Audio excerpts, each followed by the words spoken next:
go!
Let's go!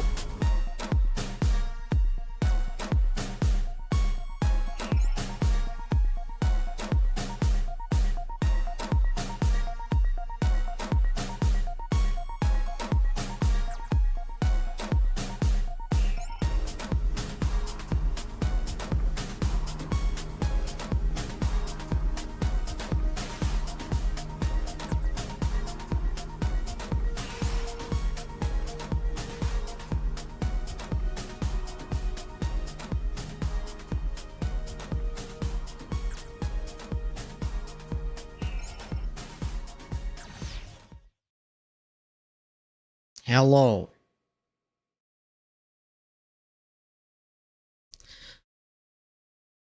Today was supposed to be a test stream for my dual PC stream setup that I'm switching over to.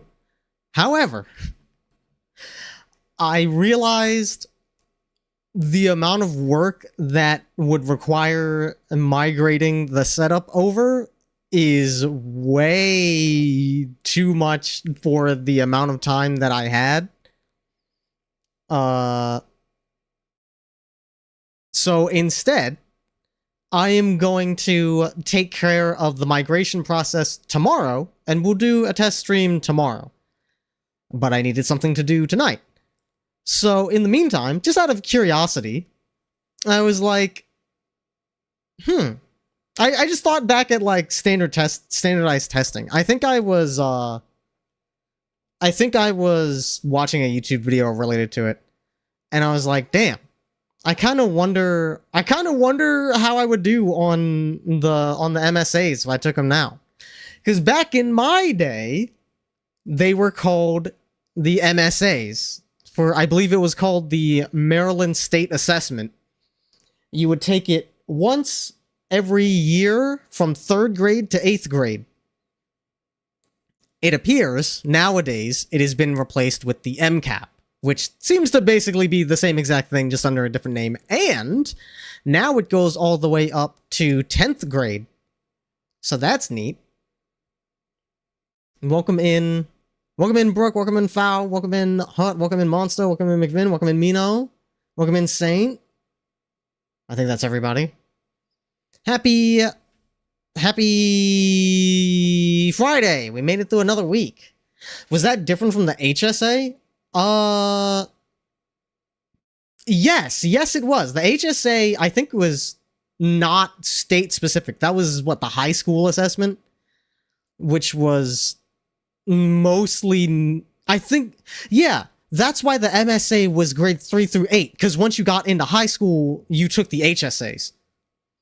And I guess they kind of lumped the HSA and MSA together, which is why it now goes all the way to grade 10. Enjoy your lurk, Hut. Thank you for lurking, much appreciated.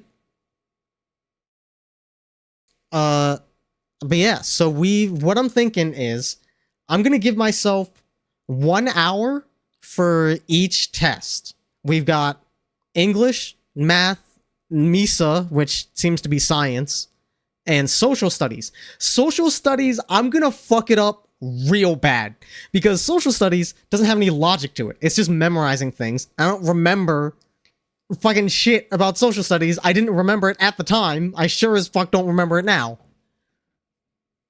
Math, easy peasy. Science, science will probably be my second worst, because that's also a lot of memorization. There is still math involved, but it's like math and memory.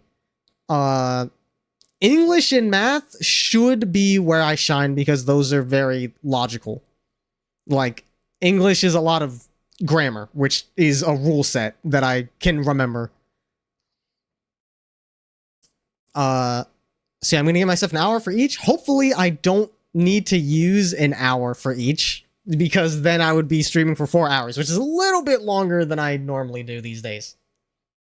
He be yapping about stream poison shit, and now you're gonna do homework? Okay, but like, I can talk while like, I'm not gonna sit here and do homework in silence. This is content. Fuck you. I can talk about it as we do it. I will say, like, these are kind of long. I ran through the 3rd grade one. I didn't actually try to do it. I just pressed A on everything just to see how many questions there are. I don't think it's going to take an hour. I hope it doesn't take an hour for each, but like, I think it's going to take more than 30 minutes per section.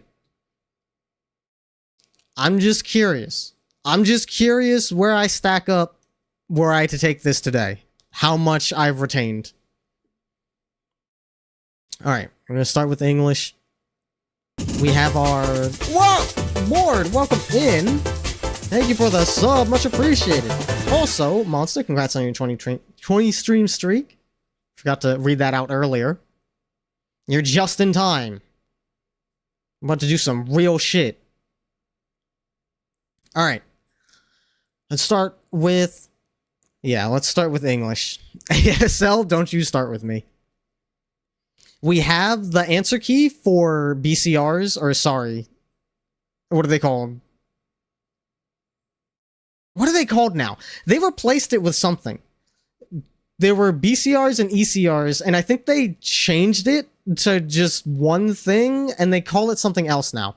But for the written responses, you have the answer key for the rubric, but everything else, it'll give you, like, how many points you scored just at the end of the test. Sorry, without further ado, my name, okay.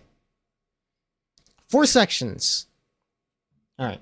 Oh, also, I need to set a timer for myself. 1 hour. Starting... What are you talking about? I don't want to remember anything about high school tests. Listen, I don't know. I'm curious. All right, starting now. Yeah, I know how the fuck a test works. Shut the hell up. Read the passage, then answer the questions. Okay, what is the meaning of... Here's a little tip for anybody who doesn't know test taking shit. You don't have to read the whole thing. Look at what the question is asking you and then go to the relevant section. So they want paragraph 1. What is the meaning of unconventional in paragraph 1? Even his clothes, his Norfolk coat, and his very high collars were a little too unconventional. Different. He had not become a trim, self-satisfied city man. There was still something homely and wayward and definitely personal about him. He seemed to shrink into himself as he used to hold himself away from things as if he were afraid of being hurt. In short, he was more self-conscious. Yeah, it's definitely different here. And honestly, you can also just kind of process of elimination this shit, because charming, innovative, and stylish are all positive things. Different is a little more neutral. If you really wanted to rush it, I could have just gone through that alone. All right. Which statement best describes Carl's relationship with Alexandra? Carl had changed.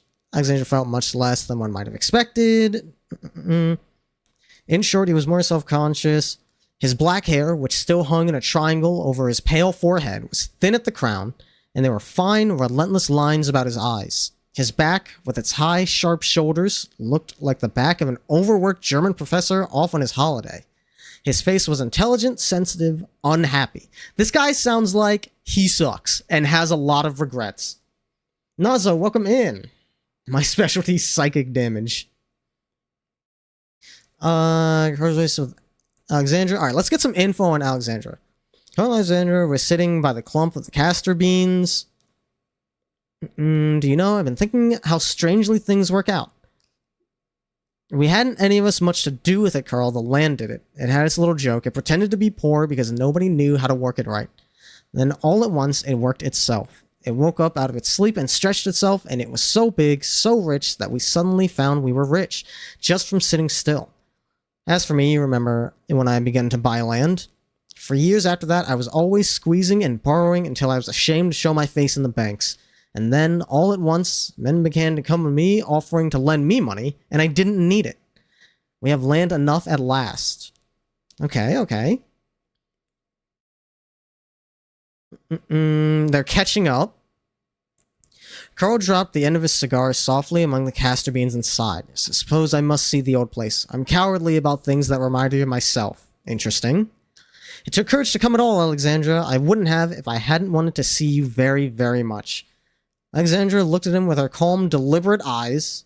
Why do you dread things like that? She asked earnestly. Why are you dissatisfied with yourself? Her visitor winced. How direct you are. Let's see. Carl regrets his life choices but remains happy for Alexandra. Carl feels greater affection towards Alexandra than when he left.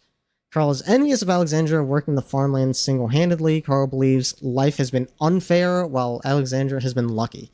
Okay. I can't make a judgment call quite yet. I must continue reading. How direct you are, just like you used to be. Do I give myself away so quickly? Well, you see, for one thing, there's nothing to look forward to in my profession. Wood engraving is the only thing I care about, and that had gone out before I began. Everything's cheap metalwork nowadays, touching up miserable photographs, forcing up poor drawings, and spoiling good ones. I'm absolutely sick of it all. Alexandra, I'm all the way out from New York. I've been planning how I could deceive you and make you think me a very enviable fellow. And here I am telling you the truth the first night. I waste a lot of time pretending to people, and the joke of it is, I don't think I ever deceive anyone. There are too many of my kind. People know us on sight. Carl paused. Alexandra pushed her hair back from her brow with a puzzled, thoughtful gesture. You see, he went on calmly, measured by your standards here, I'm a failure. I couldn't buy even one of your cornfields. I've enjoyed a great many things, but I've got nothing to show for it all. But you show for it yourself, Carl. I'd rather have had your freedom than my land. Carl shook his head mournfully. Freedom so often means that one isn't needed anywhere. Here you are an individual. You have a background of your own. You would be missed. But off there in the cities, there are thousands of Rolling Stones like me. We're all alike. We have no ties. We know nobody. We own nothing. When one of us dies, they scarcely know where to bury him. Our landlady and the delicatessen men are our mourners. And we leave nothing behind us but a frock coat and a fiddle, or an easel, or a typewriter, whatever tool we've got our living by. All we've ever managed to do is pay our rent, the exorbitant rent that one has to pay for a few square feet of space near the heart of things. We have no house, no place, no people of our own. We live in the streets, in the parks, in the theaters. We sit in restaurants and concert halls and look about at the hundreds of our own kind and shudder. Alexandra was silent. She sat looking at the silver spot the moon made on the surface of the pond down in the pasture. He knew that she understood what he meant. Okay. Carl is envious of Alexandra working the farmland single-handedly. This is very true. Carl believes life has been unfair. I don't... unless I missed something earlier on, I don't think that's what they were going for.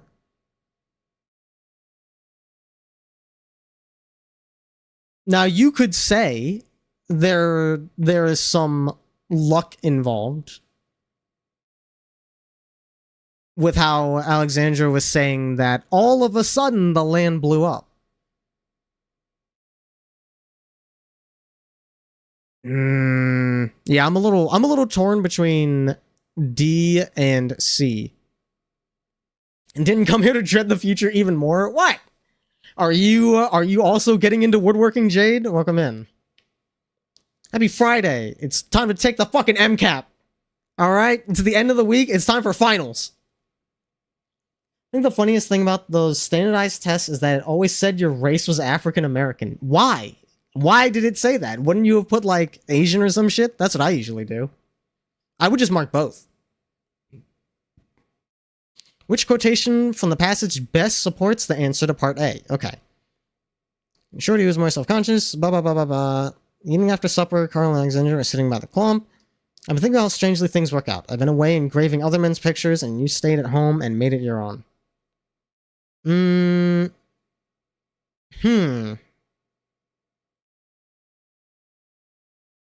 Out of the four, B definitely doesn't have shit to do with fuck. A isn't really related. We hadn't any of us much to do with it. The land did it. It had its little joke. That would support D. Okay, we'll go with C for both. I'm not 100% confident, I'll be honest. Happy Friday and you didn't study? Uh-oh. You better make the most out of your extra sheet, motherfucker. Hope you brought your graphing calculator. Which word best describes Alexandra as she becomes successful at tending the farm? I mean, self-reliant for sure.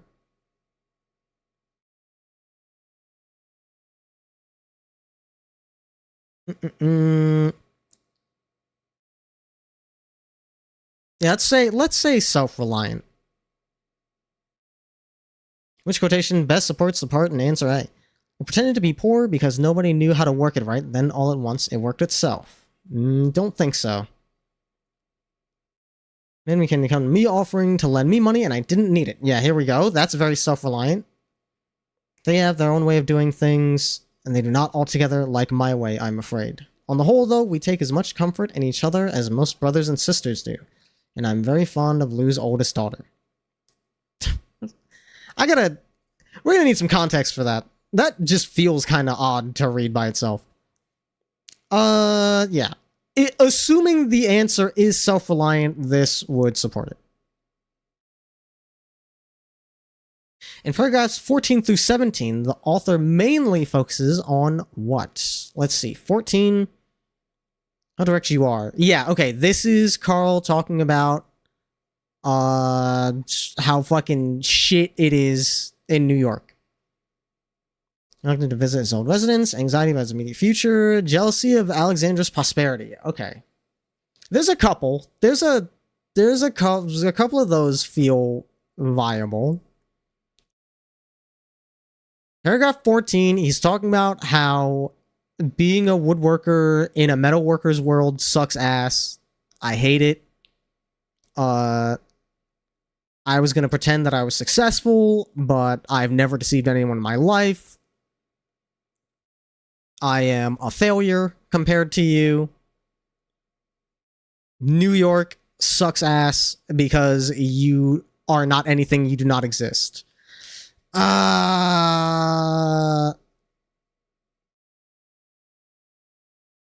not reluctance to visit his old residence. Disappointment in the world around him is strong. Anxiety is strong about the future. I wouldn't say it's mainly about jealousy of Alexandra.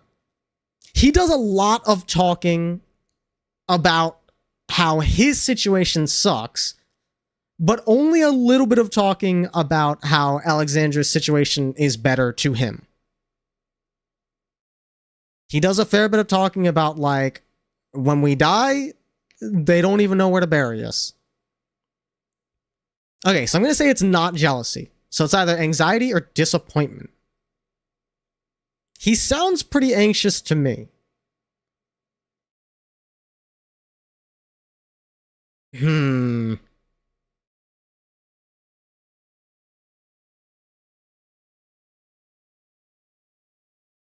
I don't... there's the one line about what happens when you die. Most of it is about current situation nowadays is bad. So I'm going to say disappointment. The author mainly develops Carl's feelings identified in Part A through criticisms of urban life. There's a lot of that in this.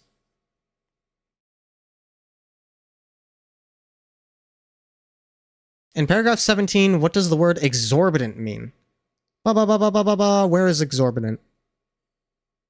Don't miss the thousands. Nobody. Nothing in a fiddle. All we have ever managed to do is pay our rent. The exorbitant rent that one has to pay for a few square feet of space. Outrageous.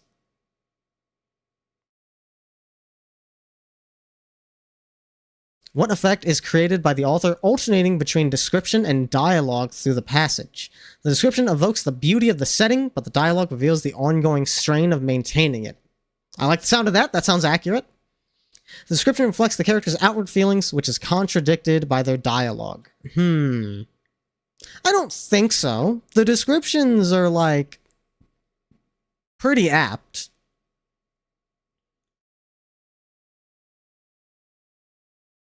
The description sets a somber, thoughtful tone that is reinforced by the dialogue. The description expresses the authenticity of the land, while the dialogue reveals the character's doubts. Ooh, I like the sound of this. Let me get some description text reading. This description text, this is about describing how Carl had changed. Not much. He's kind of shitty, he's kind of schlubby. Even after supper, Carl and Alexandra were sitting by the clump of castor beans. Gravel paths glittered in the moonlight, very beautiful, and below them the fields lay white and still, very beautiful.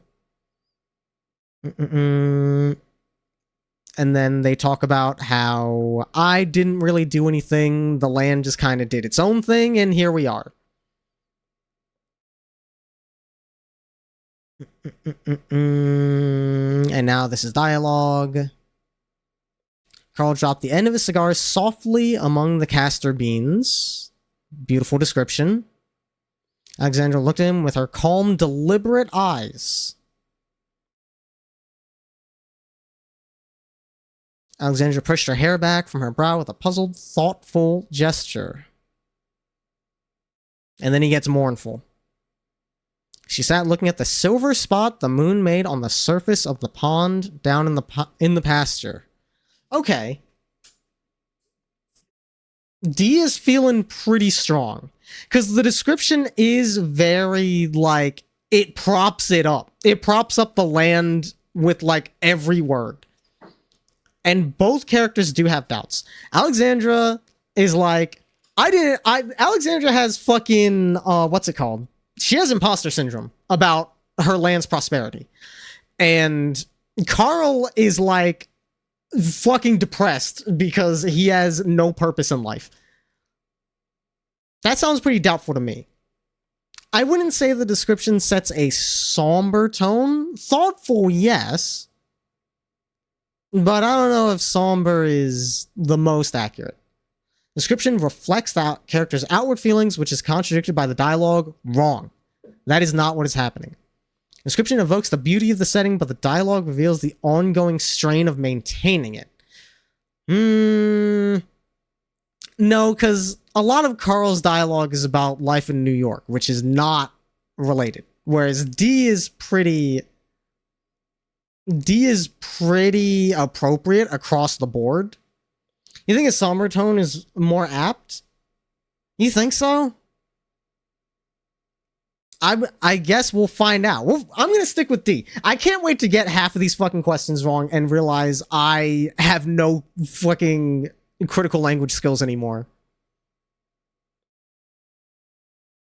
Which statement best describes a theme of the passage? Friends accept each other as they are. Honesty is always the best policy. People must live life to the fullest. Fears must be examined carefully. And what quotations support that answer?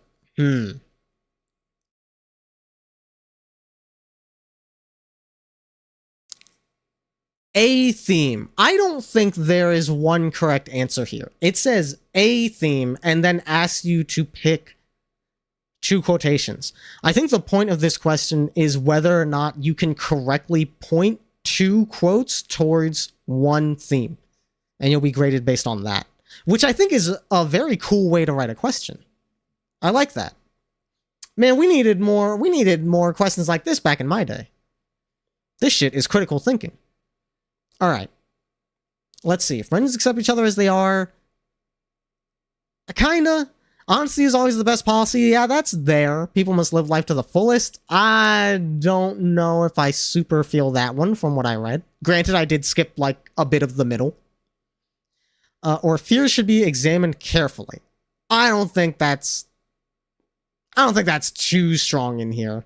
Let's go with honesty and say I waste a lot of time pretending to be people, and the joke of it is I don't think I ever deceived anyone. That one for sure. Freedom so often means that one isn't needed anywhere. When you show it for yourself, I'd rather had your freedom than my land.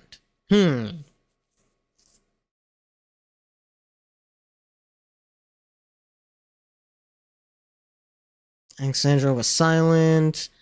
Okay, I don't think there are two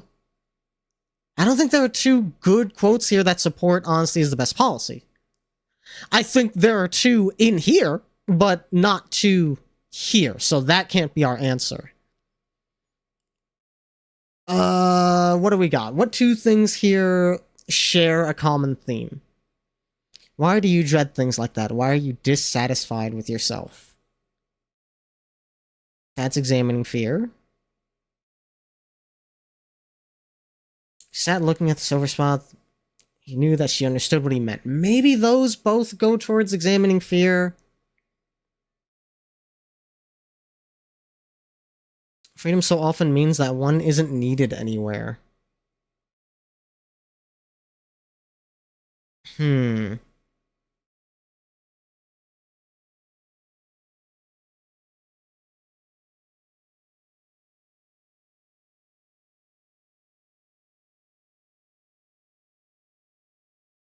I'm feeling A and E maybe supporting that fears should be examined carefully.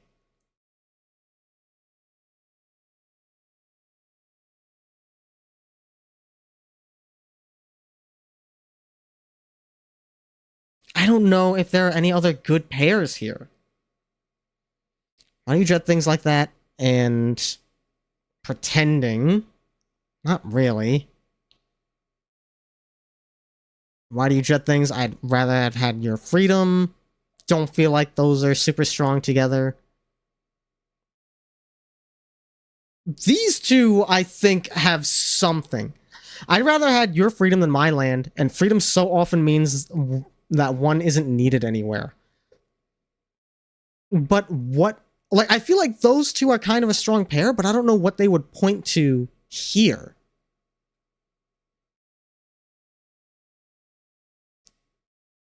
I kinda want to say it points to C, but they're kind of contradictory in that regard. Because freedom so often means that one isn't needed anywhere, kind of undermines the theme in C. I don't know. I'm not confident in my answer on this one. We're already 20 minutes down and I'm still in section 1. What does the word interact mean in paragraph 7? Wait, what the fuck is this? Oh shit, this is a new passage. Uh-oh. Here, a block of material, only its surface will interact with its surroundings. If more surface is exposed, then more of the material is available. Did I miss it? Interact. Here we go. If you have a block of material, only its surface will interact with its surroundings. Interact in here, work together. None of the... not really blended. Actually. Yeah, I'm thinking work together. Will work together with its surroundings. If more surface is exposed, the more the material is available for a reaction. Become blended is maybe a type of interaction. Yeah, no, work together is probably more appropriate. The statement from paragraph 3. Working at the nanoscale, scientists are creating new tools, products, and technologies to address some of the world's biggest challenges. Which two quotations best provide additional support for this statement? Okay. Scientists are creating things to address challenges. Nanoscale materials also have far larger surface areas, meaning that the more surfaces available, making nanomaterials ideal for many applications that require high surface areas, such as batteries. That's a tool that addresses a challenge. That feels appropriate. From the molecular machines that translate DNA into proteins to the structures that keep leaves clean and bacteria off insect wings, nature operates at the nanoscale. Molecular machines that translate DNA into proteins to the structures that keep leaves clean and bacteria off insect wings. It's saying nature operates at the nanoscale. So I don't think that has as much to do with scientists creating things. We'll see. Researchers have copied the nanostructure of lotus leaves to create water-repellent surfaces. Copy the nanostructure. Today, these coatings are used to make stain-proof clothing and anti-icing coatings for airplane wings and wind turbines. Researchers created a thing that, at the nanoscale, addresses challenges. Nanoscale structures can control how light is reflected and create the environment of butterfly. This structural color may be key to creating camouflage. Don't care. Although there are many research challenges ahead, nanotechnology is already producing a wide range of beneficial materials and shows promise for more breakthroughs in many fields. Sort of related, but not specific. A and C very much follow the formula of scientists creating things at nanoscale that address challenges. B feels like a strong contender, but I feel like A and C are the best two here. They give specific examples of things that scientists created. Which concept is detailed in the illustration after paragraph 8? In the illustration... Okay. detailed in the illustration.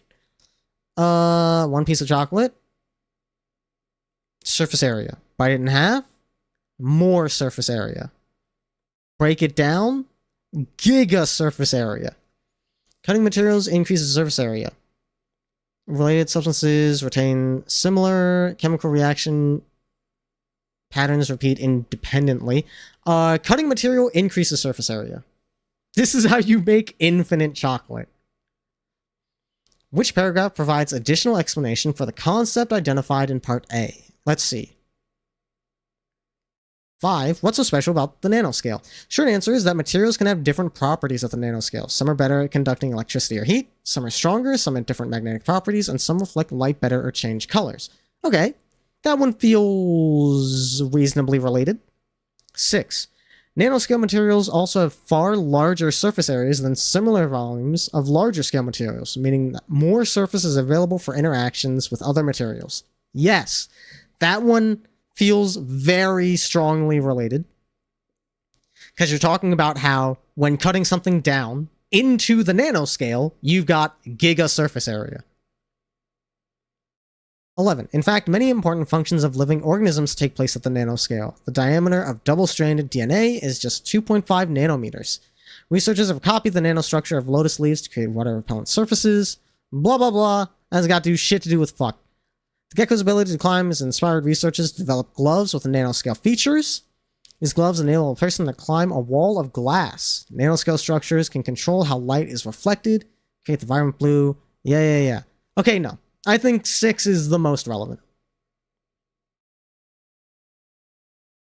Paragraph 14, the author uses the word envision to suggest that nanotechnology researchers are, I would assume, imaginative, but let's go to 14 first. These researchers envision a world in which new materials, cost-effective ways for harnessing energy sources. They are imaginative. Which statement best expresses a central idea of the passage? Nanotechnology has allowed researchers to solve many of today's major scientific problems. Yes. The science of nanotechnology is important for meeting an increase in manufacturing needs. Yes. But probably not the main thing. Biological organisms use nanotechnology to perform both basic and complex functions. Yes. Nanotechnology is beneficial when used to create new materials and inventive solutions. Yes.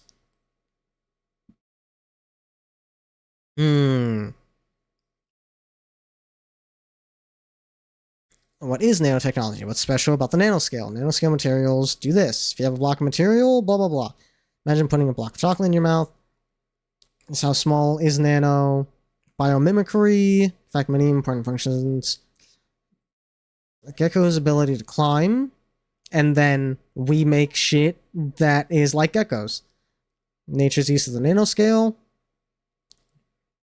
Today, many of our nation's most creative scientists and engineers are finding new ways to use nanotechnology to improve the world in which we live. Scientific inquiry at the level of molecules has opened up a world of new opportunities. Yeah, okay. The intro and the outro of the passage is about how scientists are using nanotechnology. Okay. Yes. Okay, section 2. We are halfway through our fucking time, and we are only in section 2 of 4. We gotta fucking pick up the pace, man. Alright, read 25 of the parcel. Her hair disheveled, her tongue between her teeth. Whoa! What are we fucking... Whoa! Okay, we don't have time to Ayo, whatever this fucking passage is. We have a goddamn test to do. In this line, the author creates a tone that is best described as fucking horny. But what's our next best option here? Disheveled. Agitated. Definitely not elated. It shouldn't be elated unless we really are getting horny here. Intense is up there. It's 25. Ball of twine was coarsely braided and only a shade less yellow than the flame she held under the blunt end of the sealing wax until it melted and spread into a brittle terracotta metal. Her disheveled, her tongue between her teeth, she wrote the address in the quarters twine and divided the surface into names and places. Crayon and fountain pen. The town underlined once, the country twice. It's ready for the post, she would say. And if we want to know where it went to, A craft lost before we missed it. Watch it go into the burlap sack for collection. All business, all distance, and the scissors, not a glittering let-up, but a dour pair, black thumbholes, the shears themselves, the color of the rained-on steps. A man with grindstone climbed up in the season of lilac and snapdragon and stood there arguing the rate for sharpening the lawnmower and the garden pear and this one. All in, the ball of twine was coarsely braided and only a shade less yellow than the flame she held under the blunt end of the sealing wax until it melted and spread into a brittle terracotta metal. Her hair disheveled, her tongue between her teeth, she wrote the address in the quarters twine had divided the surface into. All I can pull from that is intense. I guess that's what we're going for. What evidence best creates a tone similar to the answer in part A? All business, all distance, then the scissors. She wrote the address in the quarters. She would say, and if we want to know.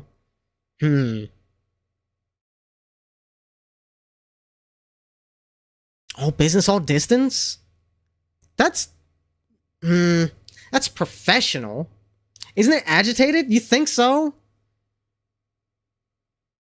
I don't know if agitated goes for all business, all distance either. I don't think any of these support agitated, I'll be honest. Oh, maybe. She would say, and if we want to know. Maybe that could push her agitated. I don't have time to goddamn deliberate this. We're gonna push through. See it disappear, say this is how it died out, among doomed steamships and outdated trains. Boat breaks the ideas over multiple lines, most likely to suggest that sending a parcel was once a very slow process. Doomed steamships and outdated trains. The technology is fucking obsolete. Emphasize that the art of wrapping a parcel has lost significance over time. Reinforce the idea that the past cannot be easily recaptured. Illustrate the pain of losing a vital aspect of daily life. Say this is how it died out, among doomed steamships and outdated trains. Yeah,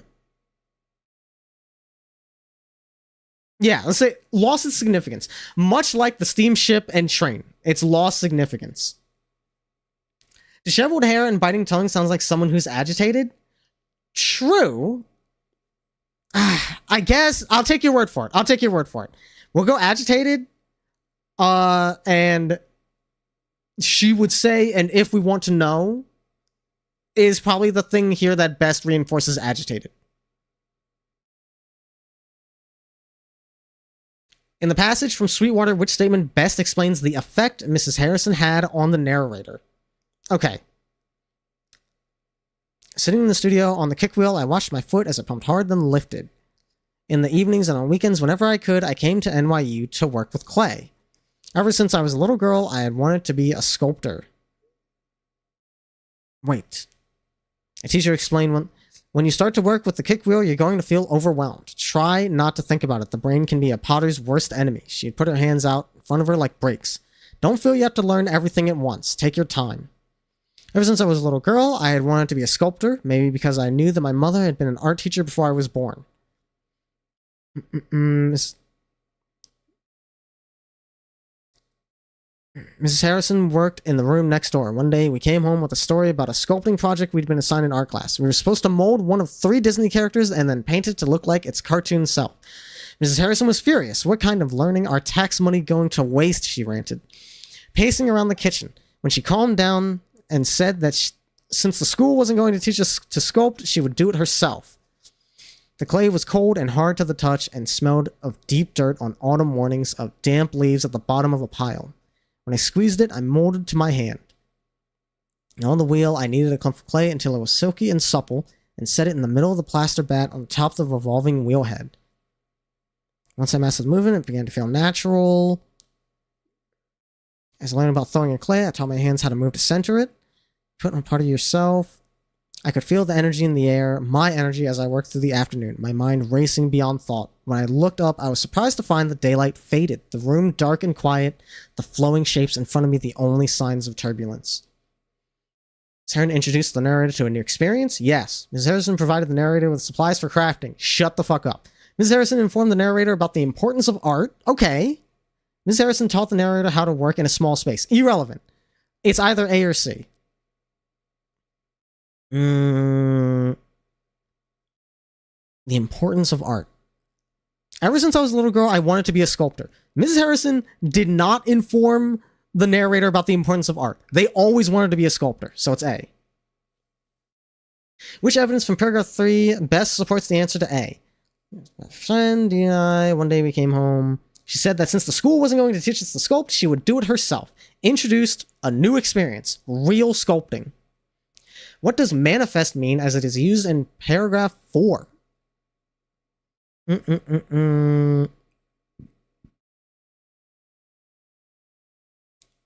And someday I knew I would make my imagination manifest for everyone to see. Natural, wonderful, visible. How does the author of the passage structure the passage to influence the reader's understanding of the creative process? Select the appropriate purpose and move it to the correct space. One purpose will not be used. Okay, paragraph 3. Ever since I was a little girl, I wanted to be a sculptor. This is backstory. Ms. Harrison worked in the room next door. This is establishing her relationship with Mrs. Harrison and Mrs. Harrison's purpose in the story. Author extends a simile to help the reader realize how sculpting has become instinctual. Focuses specifically on sculpting tools. Author introduces a simile to help the reader appreciate. Author uses a flashback so the reader understands the narrator's early experiences. Paragraph 5. Now on the wheel, I kneaded a lump of clay until it was silky and supple. Holding my hand steady, I worked the clay into a concave shape. Once I mastered the movement, it began to feel natural to me. Carving a curve in the clay felt like it was taking a swift, smooth turn on a bike. Okay, this paragraph is about learning the clay, learning the clay on the wheel. It become instinctual, focus specifically on sculpting tools so the reader can visualize how the narrator works with the clay. That seems very accurate. You just help the reader appreciate the narrator's growing proficiency with sculpting. As I learned about throwing clay, I taught my hands how to move to center it. I was being intuitive. My mind thought messages. My hands worked them into the clay. That's why you have to work quickly. You need to do it, as my teacher said, without thinking too much. 7 would be, I could feel the energy in the air as I worked in the afternoon. 7 would be how sculpting has become instinctual. 6 is the growing proficiency. 5 is visualizing how it works. I'm down to 22 minutes. Lines 13 through 18, the poet uses figurative language to describe the scissors most likely to, in 13 through 18, shears themselves the color of the rained-on steps a man with a grindstone climbed up in the season of lilac and snapdragon and stood there arguing the rate for sharpening the lawnmower and the garden pear and this one, all in. Not a glittering let-up, but a dour pair. Black thumbholes. Highlight a connection to the speaker's memory, represent a link to their artistic interests. Specify how the speaker perceives their value. Yes. So we gotta speed it up a little. Evidence from the passage of Sweetwater uses figurative language in the same way as the answer to part A. Okay. Perceived value. Clay pieces I finished were awkward and ungainly, misshapen bowls and off-center urns scattered on newspaper around the floor. Clay was cold and hard to the touch, smelled of deep dirt. Process became intuitive. No,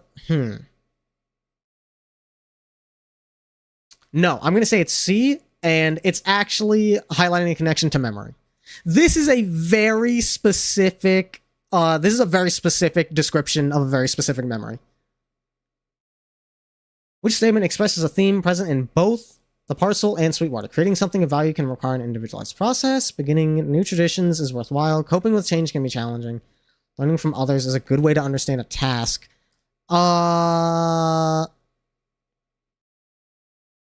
Creating something of value can require an individualized process. I think that's strong. 2 details best support the answer to part A. Choose 1 from each selection. Okay, top 3 from the parcel, bottom 3 from the water. They my mother used to make up a parcel.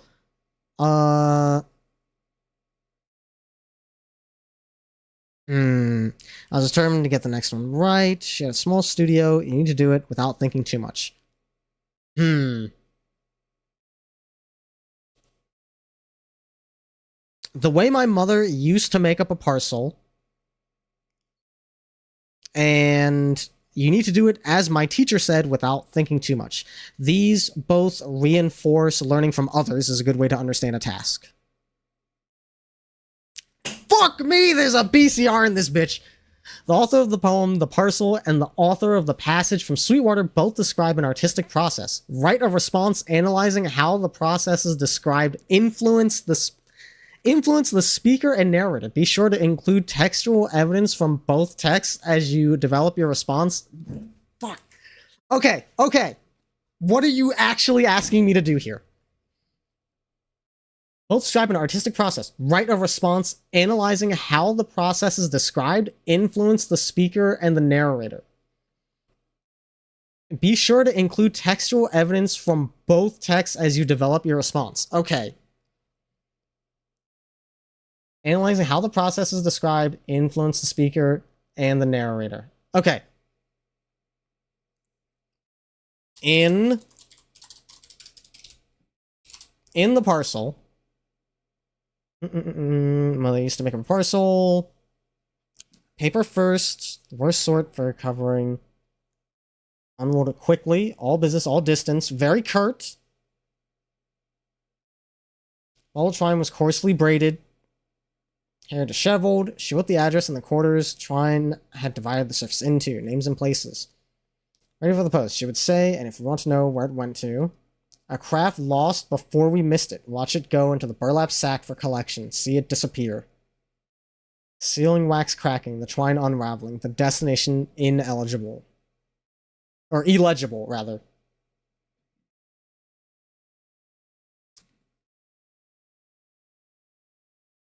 In the parcel,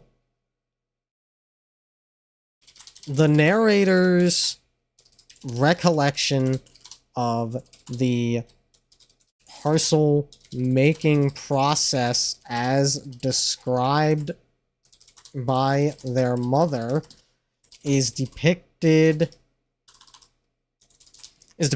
as a how would I put this?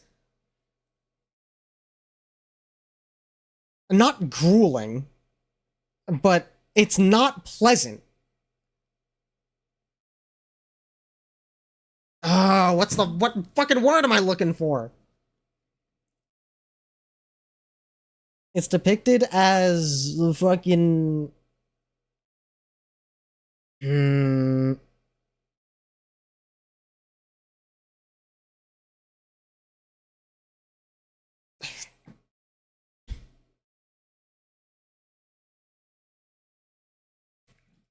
almost unpleasantly curt.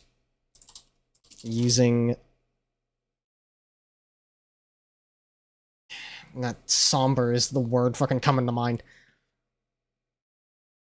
Not intense. I'm just remembering words from earlier in the test. Fuck. This is almost unpleasantly curt. Using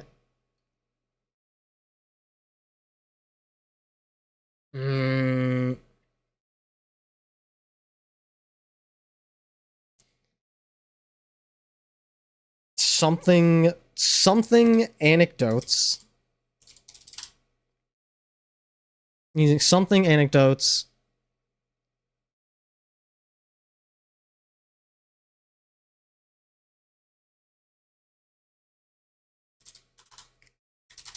And cold recollections of memories to relate the emotion. Where am I fucking going with this? Cold recollections of memories to relate. And cold recollections of memories such as the dour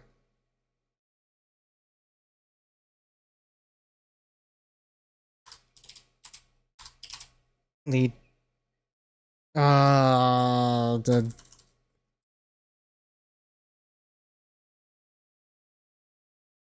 the dour pair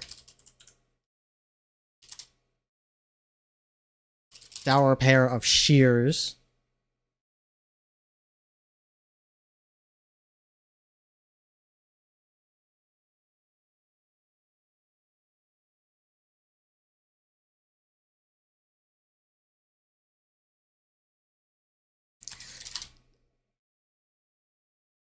dour pair of shears. I don't need to put this shit in quotes. The dour pair of shears, cracking wax, and unraveling twine.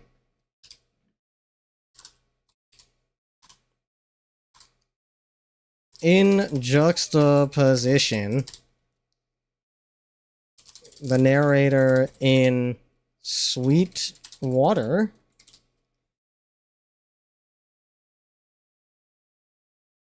describes their learning experience much more fondly. I remember not being stupid. That was a long time ago. Fucking mood, brother. In juxtaposition, the narrator in Sweetwater describes their learning experience much more fondly.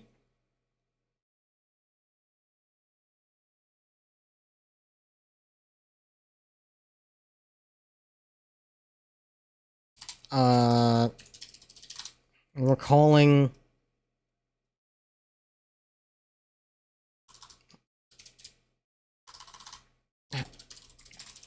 recounting the memory of developing their sculpting skills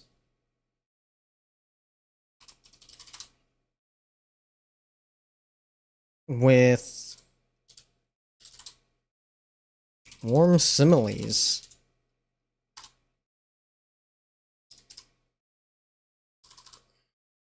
regarding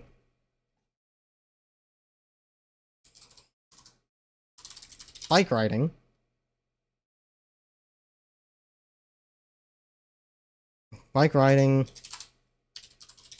and flying. Fuck it. Good enough. Next section. 13 minutes. All right. In the passage, happiness doesn't follow success as the other way around. What is the meaning of the word enshrined as it is used in paragraph 1? The idea that we must pursue success in order to experience happiness is enshrined in the US's most treasured institutions. Protected? It was either that or covered. Paragraphs 3 and 4. How do the authors develop the claim that happiness affects job performance? How do the authors develop the claim that happiness affects job performance in 3 and 4? Cross-sectional allows researchers to determine whether happiness and success are correlated. Using evidence to show a causal relationship. Let's see. Let's look at cross-sectional studies. Right. Happiness is associated with excellent work performance in other areas as well. Right. This is not appealing to emotion. Notably, it might be that bosses give happy employees higher performance evaluations. One pivotal study found that sales agents with a more positive outlook sold 37% more life insurance policies. Okay, it's not talking about limitations. It's not anecdotal because it's citing fucking studies and shit. Is not appealing to emotion. It's using evidence. Best supports the answer to part A. Our hypothesis, happy people's optimism is clear. Positive activities, happy people's optimism appear to be realistic too. Our hypothesis is that happiness precedes and leads to career success. Out of these, at least saying the word hypothesis is showing that you are taking a scientific method approach to this. Nothing else here really is related. What is a primary claim made by the authors of the passage, happiness doesn't follow success? What is a primary claim? Analysis reveals that people apply for jobs when they are happy. Experiments prove happiness leads to greater productivity. I don't know if I go that far. Studies show happiness leads to a higher income. Research affirms that the majority of people wish to be happy. Other emotions, not enough to establish. What is needed? Philosopher said that the good life, as I conceive it, is a happy life. But he went on, I do not mean that if you are good, you will be happy. I mean that if you are happy, you will be good. When it comes to making your market work, we agree. If you want to be successful, don't hang around and wait to find happiness. Start there instead.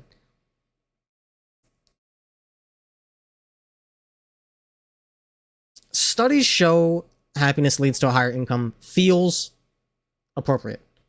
Experiments prove is a strong word. And D feels not exactly related to the main theme. Let's see. 1. A career becomes successful and then you'll be happy. The problem is that the equation might be backwards. Compared to 4, happiness is associated with excellent work performance in other areas as well. Okay, that's a strong one. 5. Such growth has its limits. Definitely don't want to pull that one. 8. What design experiments can control for these variables? For example, studies of randomly assigned people, blah, blah, blah, blah. Let's go with 4. Happiness is associated with excellent work performance in other areas as well. People with better well-being also tend to earn bigger salaries than those with lower well-being. Yeah. In the passage, working hard even if you might lose, what is the author's purpose in describing the inspirational videos in paragraph 1? Everyone has a preferred type of inspirational video. Maybe it's someone blah blah blah, maybe it's blah blah blah. Each video has built-up anticipation and that shared desire to throw up your hands and triumph at the end, but it's not like any of these people broke a world record. Surely other people had accomplished the same feat before, but we will share in the celebration because we got to witness the moment they reached a goal they had set for themselves.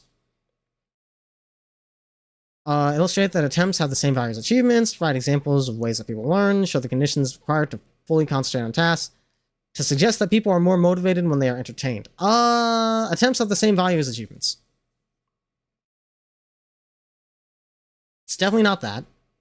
Concentrate fully on tasks? I don't think that's really the point. Yeah. Which interpretation best supports the answer to part A? Why are we pulling quotes from paragraph 2? We're talking about paragraph 1. Playing a particular piece on violin perfectly all the way through for the first time. Surely other people had accomplished the same feat before. They had probably even done it better. But it doesn't matter.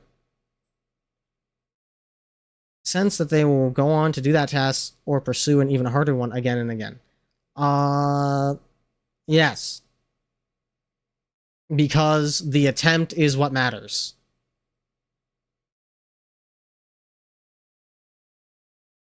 Oh, I'm tied between B and D. Alright. We don't have time. What tone is created through the author's word choice? Okay, we're talking paragraph 3. Students struggling with problem sets or essay prompts start comparing themselves to hypothetical peers.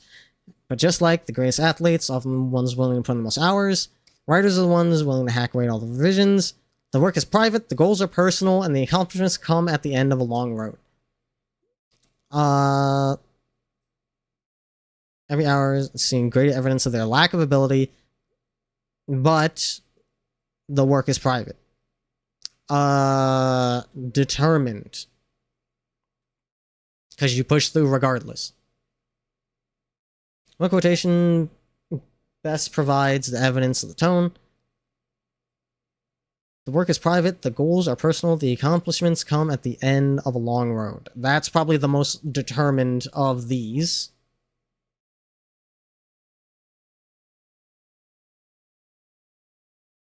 Selecting a list of choices to complete the sentence. According to paragraph 4 of the passage, often the language around accomplishment is all about winning or being the best. Ambition gets framed as an all-or-nothing goal. Framing defines the endpoint of the journey as either success or failure. It frames anything but total success as a waste. It strips growth and learning of value in their own right. Accomplishments are misunderstood because they focus too little on growth? Winning being the best. Ambition gets framed as an all or nothing goal. Frame defines the endpoint as either success or failure. Either we got the thing or we wanted, or we didn't work hard enough. Frames anything but total success as a waste. Such arguments suggest that because I will never tell a story like Eric Glass or write a book like Margaret Atwood, any effort I put into writing is wasted time. It strips growth and learning of value in their own right. Too little on growth. Yeah, accomplishments are misunderstood. However, yeah, let's do that. Nobody joining platoons right now? Damn, you should fucking join my platoon. We're popping off. We're about to hit level 4. If happiness doesn't follow success and working hard, which statement best illustrates a central idea shared by both passages? Effort should be celebrated along with success. Happiness is independent of external reward. That's a good one. Success inspires the enjoyment of the moment. Great achievements result from happiness. Happiness is independent of external reward. I don't know if I'd say happiness is entirely independent because it seems to be tied to higher reward. Great achievements result from happiness. Does this support that? Narrative winning has enough personal power to uncouple effort and excellence. It takes effort to remember the excellence of others does not devalue your own accomplishments. True. If you're unhappy, you will not succeed because you won't motivate yourself. I think that great achievements results from happiness applies to both passages. Also, both passages focus on different ideas to develop their arguments. Select the appropriate box to indicate whether an idea is best developed in one or the other. Ideas developed. The cause of success is more in happiness doesn't follow success. Effort rather than success, definitely working hard. Internal accomplishments,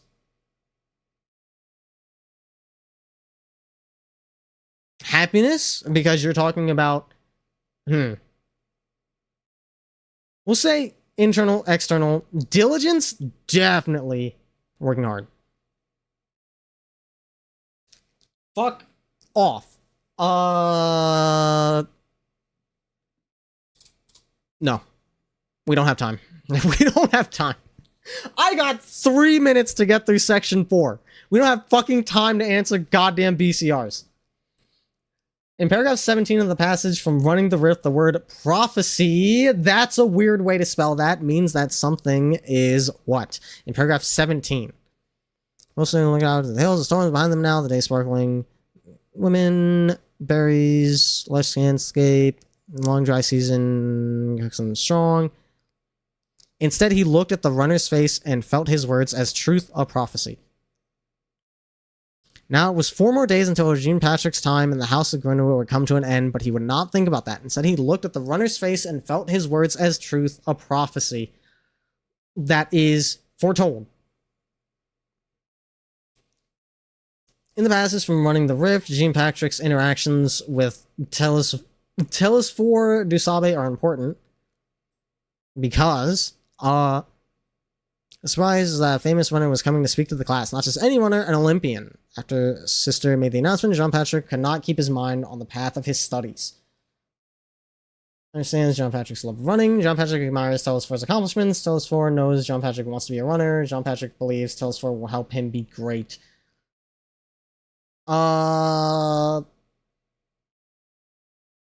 see. Big man, not much taller than Roger. His shirt snapped in the breeze. Sir Dusabe, I talked to you today. Asked him to write his name on the board and copied it into his notebook. Running barefoot up and down Wanda's hills. Feeling like a flying and filled his body. Sometimes. What about the rest of the time? Sometimes it is all I can do to go from one footstep to the next. But for each such moment, I will make myself remember how it feels to win. How it feels to win. I want to watch over him or her. Going to age, youngest first. This is how we start a race. Wanted the poster. You wanted more than you wanted anything in a while. Not ever in his entire life, just in a while. When he stretched out his legs, He was passing one student and then another. The earth his bare feet touched on was not the same red clay as before. Telesphore began his talk. When he reached the far end of the fence, 3 steps in front of Roger to claim first place, he understood that the earth would never feel the same again. Telesphore was impressed. Squinting in the sun and a field of wrinkles mapped his eyes. No wonder. Do you know who you are named for? The god who brings the thunder. You see it there, the hunger. Someday you will need to run as much as you need to breathe. Okay, yeah. Yeah, Telesphore understood Jean-Patrick very much.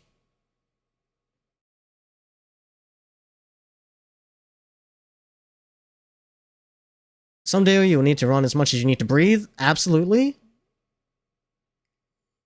Here to talk to you today. We're brought... No! I'm out of time. God damn it. I got too engrossed in reading the fucking story. Shit.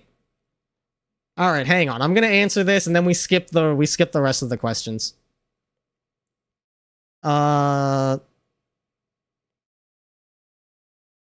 Shit, man.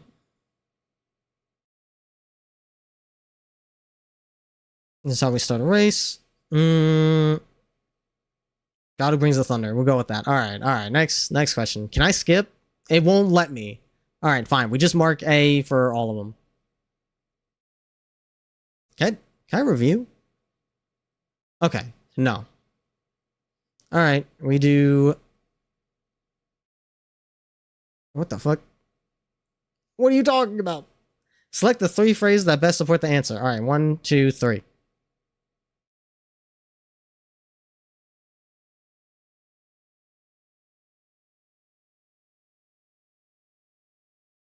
No. All right. What do we got? 32? I'm fucking cooked. God damn it. 32 out of 56? That's like not that much better than half. This is the state of American education. Listen, if I had more time, I was thinking and enjoying the reading, all right? Also, I was talking out loud. Like 55%, yeah. Yeah, I'm fucking cooked. Let's see. Okay, question 2, we fucked it. Let me check the answer key. Okay. Question 2, we fucked it. It's A and C. I gotta get the test open again.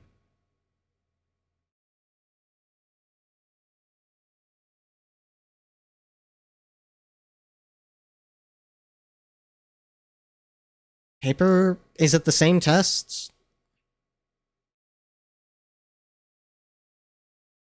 Doesn't mean unconventional is used. Okay, I think it's the same on paper.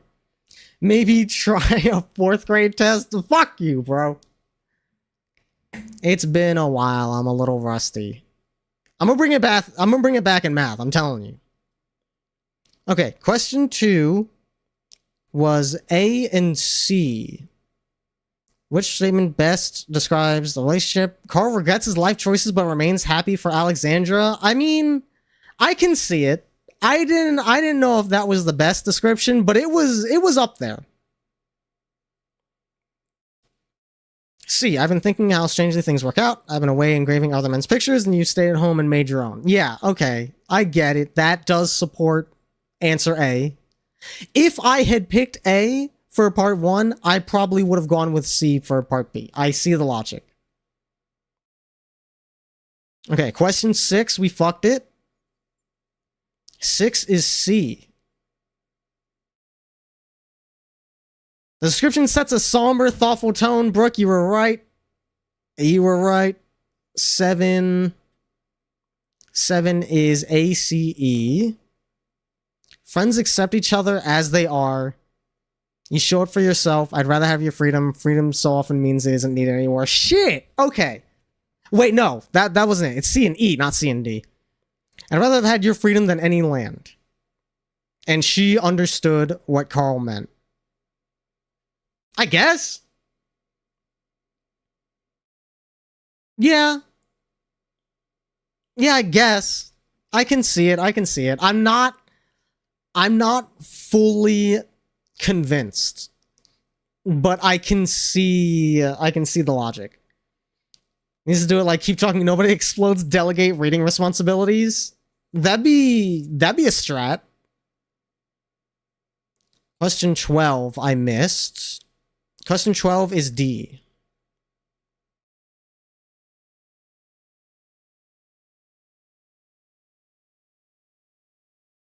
Which statement best describes the central idea of the passage? Nanotechnology is beneficial when used to create new materials and inventive solutions. Okay. That was one of the I'm pretty sure that was one of the two. I was like, it was either A or D. So I lost the 50-50 on that one. Okay, section 2. Section 2, I missed question 1. It was CA.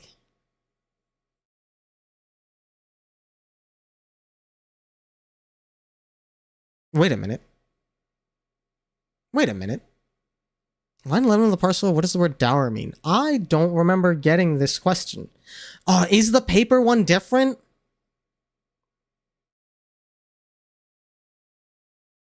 Hang on. Section 2, question 1. 0 out of 2.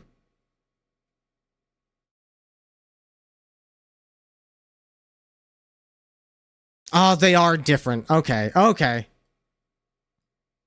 I don't want to go through every section again just to get to the fucking... We don't have enough time to review the answers, unfortunately. So I just gotta live with my garbage ass failed grade. Sure. Oh, I should write that down, actually. It was what, 32 out of what, 56? Let me notepad this. Notepad. English. 32 out of 56. Okay. Math. It's time to make up. It's time to fucking... Oh, shit. Computer-based practices. Algebra 2? Shit, I guess. Math, gross. Alright, let's see how much algebra I remember. Algebra 2? That might be some next level shit. Alright. Let me... This music is way too not appropriate.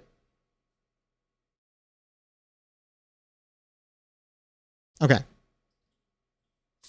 Setting my timer for an hour, starting now. Yeah, I know how a test works. Which number is equivalent to 5 plus I squared, where I is the imaginary unit?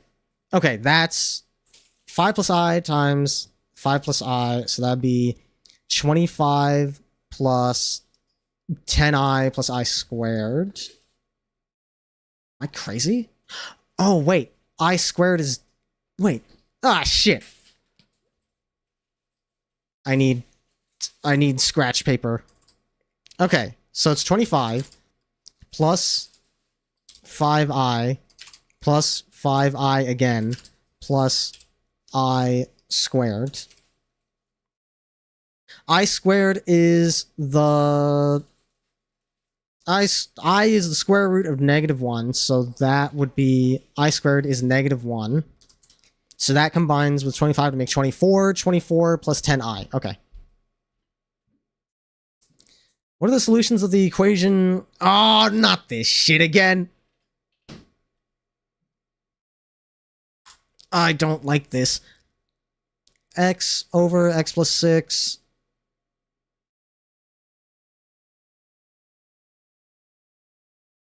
X over x plus 6. I don't remember how to solve these fast, man. That's the problem.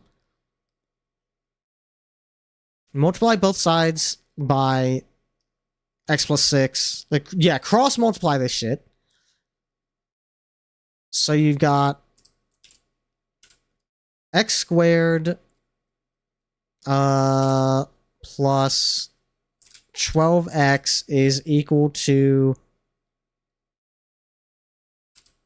2x squared. Let's see, 2x squared minus 3x. I'll do it my way. Plus negative 3x. Am I doing that in the wrong way? How do I want to do this? 2x squared plus 12x plus negative 3x plus negative 18? Okay, that one's simple. 12x plus negative 3x, so that's 9x. Plus 18. I can subtract... I can subtract x squared from both sides, so you end up with 12x is equal to x squared. I can subtract 9x from both sides, so we get 3x is equal to x squared plus negative 18.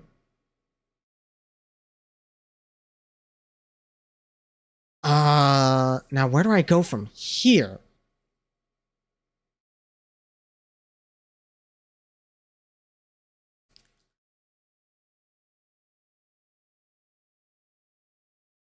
It's at this point, I think we just start plugging shit in, I'm gonna be real. Negative 12 times 3 is negative 36x. Everybody gets 1. Negative 36 equal... Okay. Negative 36 equals... 12 times 12, that shit is not going to be equal to each other. Okay. Negative 18 equal to 6 times 6, 36.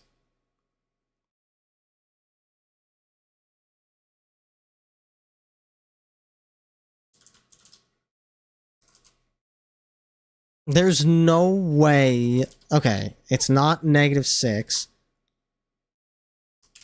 Negative 9 equals 9 minus 18, which is negative 9. Okay, so that one's accurate. 0 is equal to 0 minus 18? No. 3 halves? Don't fucking do this to me. No, that can't be. 3 times 3 is 9 equals 9 minus 18? No. 6 times 3 is 18. Is that equal to 36 minus 18, which is equal to 18? Yes. Okay. The recursive rules for two sequences are shown in the table where n represents a positive integer. What is this? Inch ruler, instant eliminator, straight edge, protractor. What are you fucking talking about? Oh no. I better not fucking need those. N represents a positive integer. For each of the two sequences, identify the equation that represents the explicit rule. Drag and drop an equation into each box. For each of the two sequences, identify the equation that represents the explicit rule. What? N represents a positive integer. My ass does not remember this. F of x equal, f of 1 equals 5. F of n equals 3 plus n minus 1. Okay, this f of x is vaguely familiar, but I don't remember recursive rule versus explicit rule. That's fucking me up. For which of these does f of 1 equal 5? F of 1, 3 times 1. 1 minus 1 is 0. Anything raised to the power of 0 is 1. 3 times 1 is 3, so that doesn't equal 5. 1, 5, 1 minus 1 is 0. 3 raised to 0 is 1. 5 times 1 is 5. Okay, that works. Wait. Oh no. This song's too sad. This song's too happy. I need thinking music, dude. Thank you.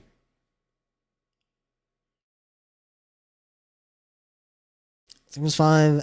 N 1 minus 1 is 0. 0. 3 plus 0 is 3. No, F1 doesn't equal 5. Okay. Now, which one is which? We found the two where f of n actually performs correctly. Raised to the n minus 1. Raised. This is addition, this is multiplication. And then this is going to multiplication versus exponent. Oh, which one was which? Plus 5. N minus 1.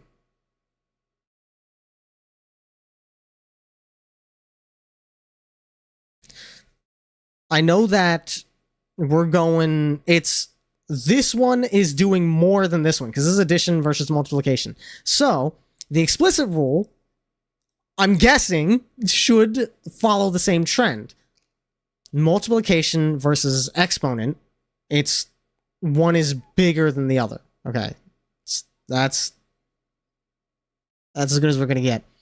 The binomial x minus 2 is a factor of the polynomial function x to the third minus x to the second plus ax minus 6, where a is a constant. What is the value of a? X minus 2 is a factor of the polynomial function. What do I do with this? A minus 6.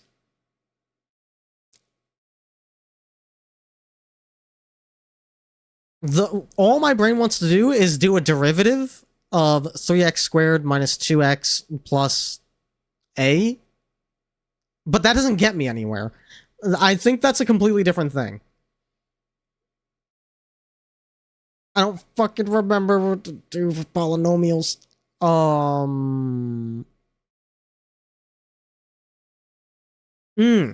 Hang on.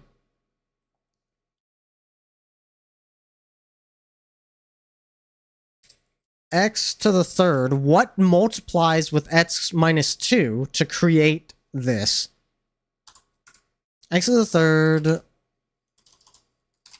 minus x to the second plus ax minus 6.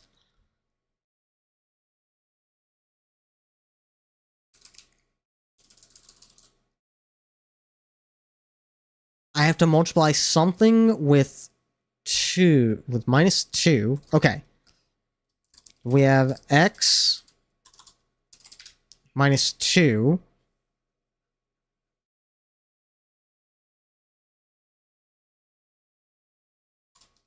It would have to be 3. X plus 3 to get that 6.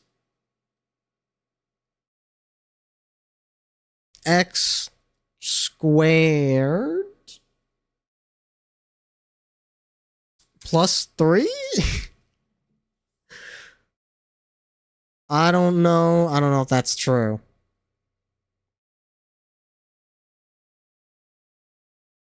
No, because if I multiply this out, then I get... Wait. X squared plus x plus 3. So if I multiply this out, that's x to the third, x squared, x, that's 3x,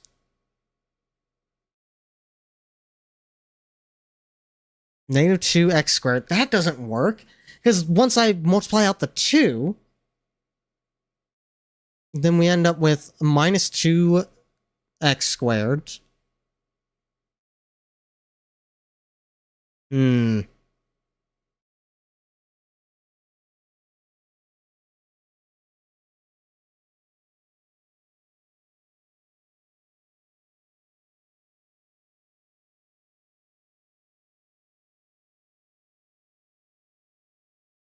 gonna run out of time at this rate. It's 3. It's 3, I promise. Function f is defined as follows. F of x equals 0.5 raised to the 2x. Describe how the value of f of x is changing. For every increase of 1 in the value of an x, the value of f of x... Okay, this makes sense. 0.5. You're multiplying 0.5 by itself more and more every time x increases, which is going to make the value smaller. Decreases. 0.5 times 0.5 is 0.25. I'm breaking out a basic calculator. I'm not going scientific mode on this. I just want to do this faster. 0.5 raised to the second is 0.25. 0.5 raised to the fourth is 0.0625, which is a hell of a lot more than half, so it decreases by 75%.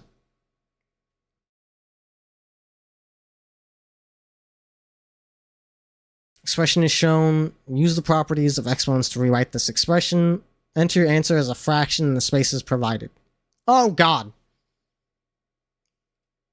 Use the properties of exponents to rewrite this expression? I don't remember the properties of exponents. I know they have properties, but I can't fucking remember them off the top of my head.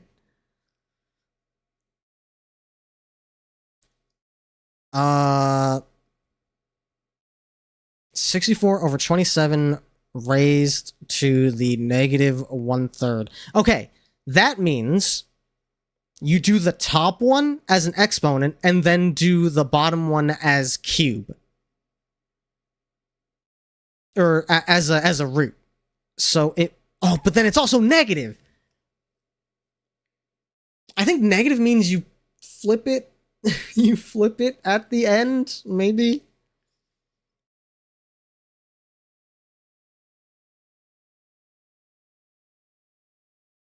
Let's see.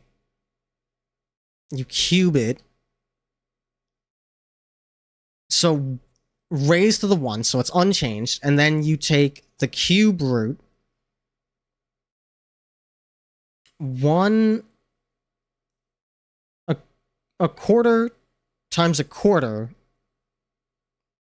Sorry, a half times a half is a quarter.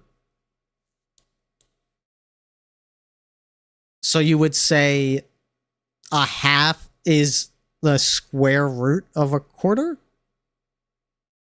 Because you're trying to go backwards. So if you had 1/2, 1/2 raised to the 2 would be a quarter. So if you take a quarter and square root it, you'd be back at 1/2.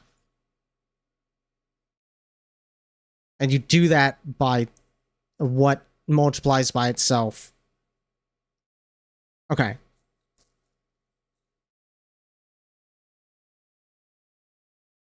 Man was not meant to know algebra.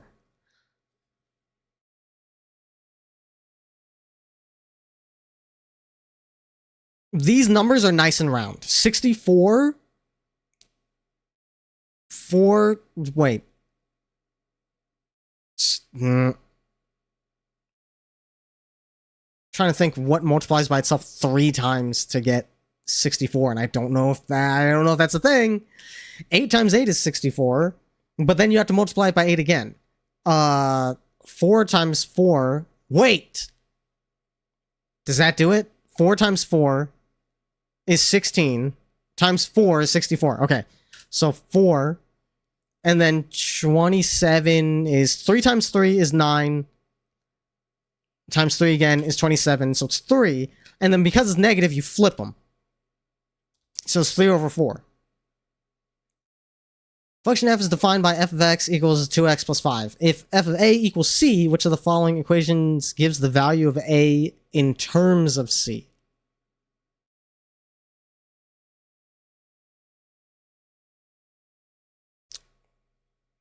A in terms of c. So you want y equals 2x plus 5.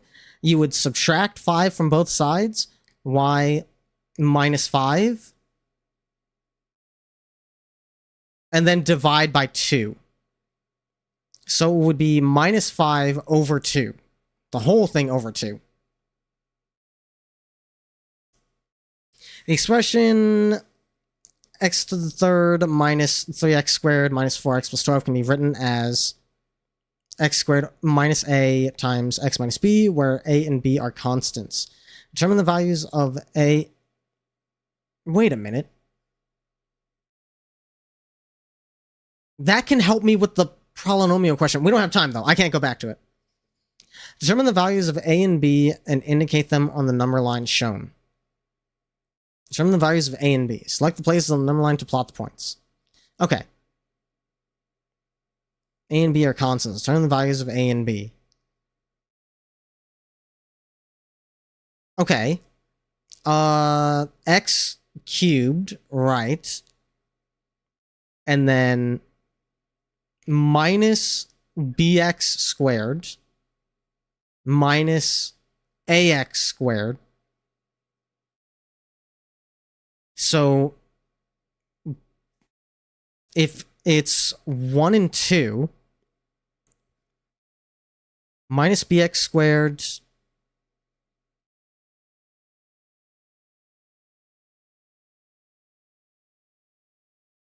no, that would have to be 3.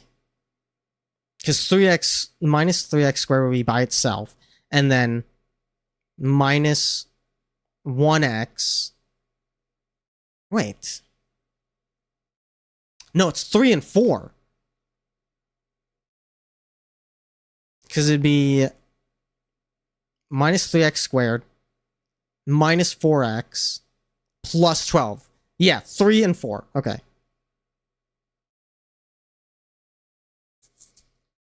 The value of x makes the equation 5e to the 4x equals 25 true? Oh, shit! Not this again. I'm not good at this.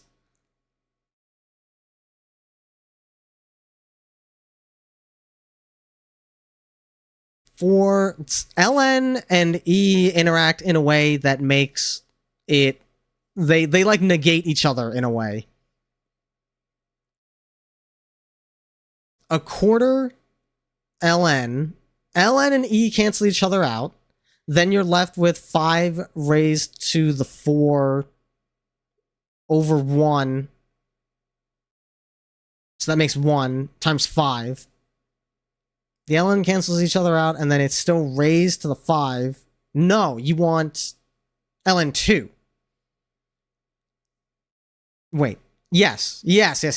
Because the e and the ln cancel each other out, then you're left with 4 times 1 over 4, which becomes 1, and then you multiply 1 by 2, you get 2. 5 raised to the 2 is 25. Graph of a polynomial. Which equation could represent the graph of the polynomial function? Select only one answer. Okay. The 0 intercepts are -5, 0, and 2. Y equals 0 times all of this equals 0. Okay, so they all evaluate to 0 at 0. That makes sense.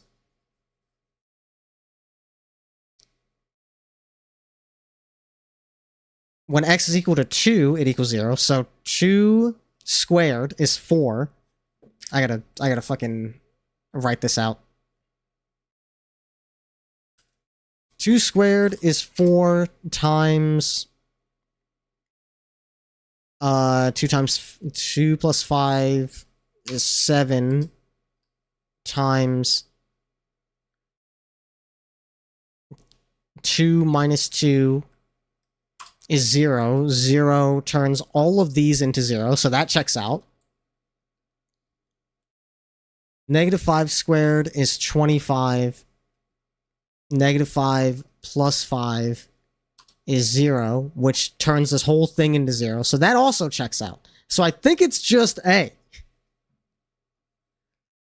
Unless all of these... Oh, no. Oh, no. It's either A or B. C and D don't work because positive 2 would not make 0. But positive 2, -5, and 0 all y-intercept on... No, it'd be x-intercept, sorry. X-intercept for both A and B. So now I need to know if it's positive or negative. It's got to be positive x... No,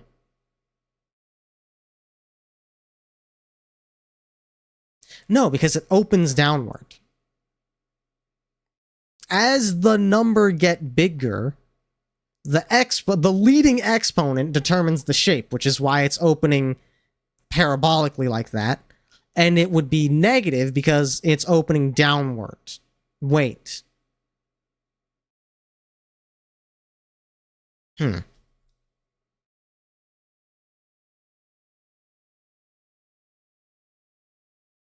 Yeah, we're gonna go with that.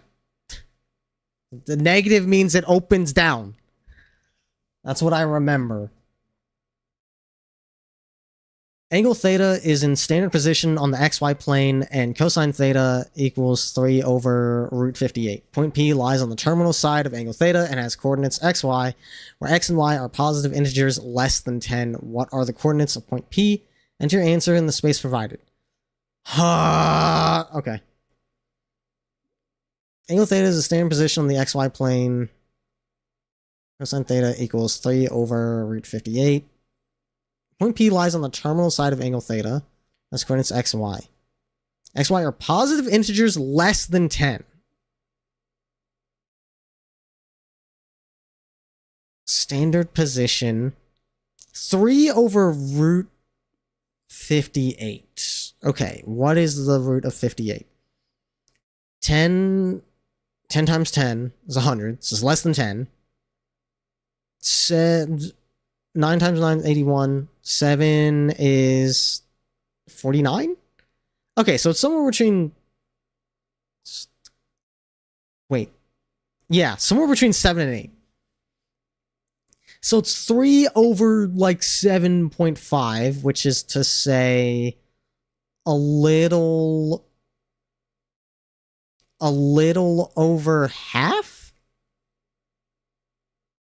3 over... No, a little less than half.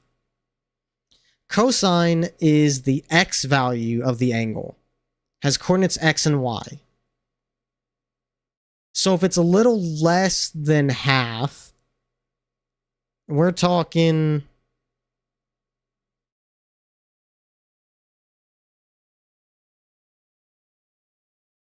That angle is going to be pretty close to 0. Because it's not pi.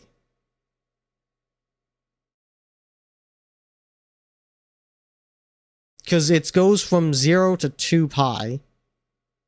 So a little less than half relative to pi. No, that can't be right.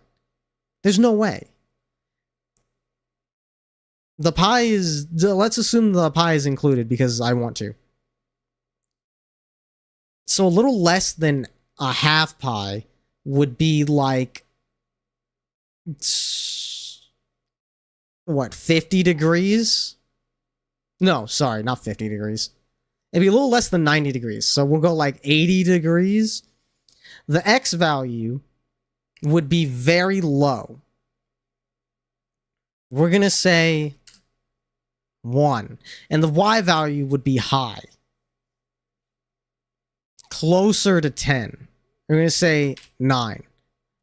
That is the worst guess I've ever given. But like, there was a logic train. It probably was completely non sequitur, but the logic was there. Order the quantities from least to greatest. Okay. This shit's just disorderly, bro. I watch Northern Line do this shit all the time. Checking the quantities in the correct order. 9 raised to the 3.5. 4 raised to the 6. Times 4 raised to the 2. That's... X times X is X squared, which means you add them together, which means this is 4 to the 8th. 4 to the 7th is less than 4 to the 8th. But now where does this 9 go? 9 raised to the 3.5. Okay, 9 times 9, 81. Times 9 is like 900. 4 times 4, 16. No, I think we just gotta order it in terms of exponent. I feel like that's the move. The graph of the polynomial function f is shown on the xy coordinate plane. We are once again almost halfway through our time in section 1. I'm in hell. Which of the equations shown could define f? They intercept at 1, 4, and negative 5. 1, 4, negative 5. Okay, so it could be either of these two. Yet again. Shit, man. Why you gotta make me pick? Let's say A. Fuck it. I did, in fact, put myself in this hell. Oh, it's calculator time. For real. Which of the equations shown best models the data in the table where Y is the percent of households with computers and X is the number of years after 1980?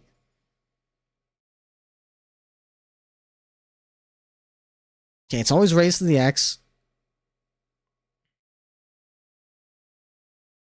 8.2.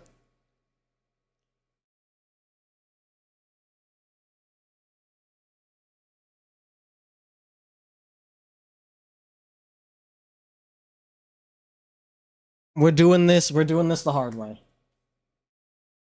1.08 raised to the 4th. That's 1.36. Not accurate. Okay.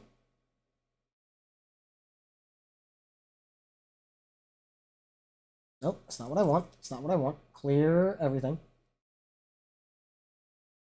5.6 times 1.11 raised to the 4th. 1.51.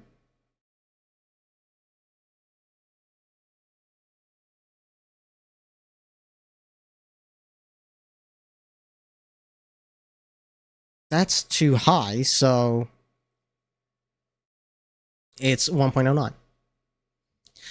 Values of f for which f of x equals g of x lie in which of the intervals shown?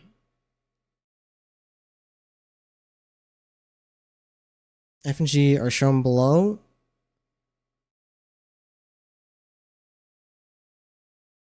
Values for x. F of x equals g of x. Okay.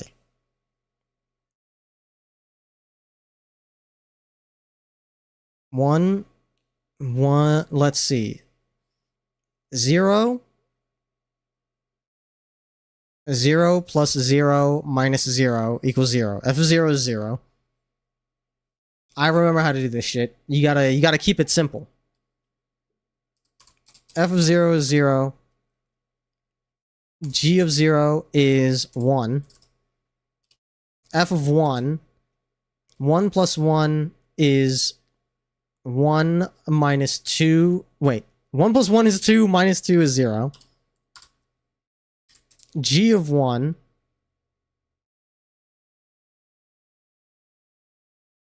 0.5 times 0.5 is 0.25 plus 1 is 1.25.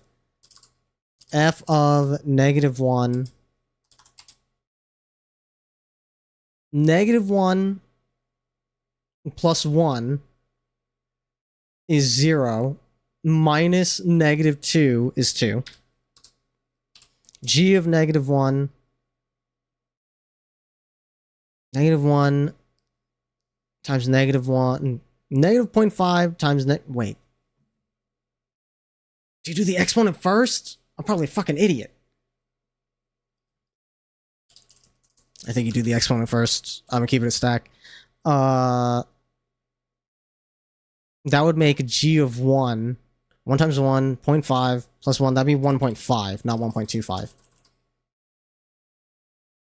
Negative 1 times negative 1 is 1 times 0.5 is 0.5, so that's still 1.5.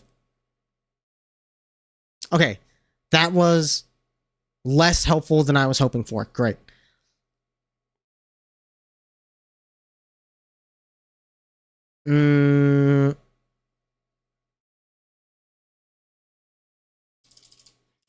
Okay, well, we know that they're not equal at 0 or 1 or -1. Let's try f of -3. -3 times -3 is 9 times -3 is -27.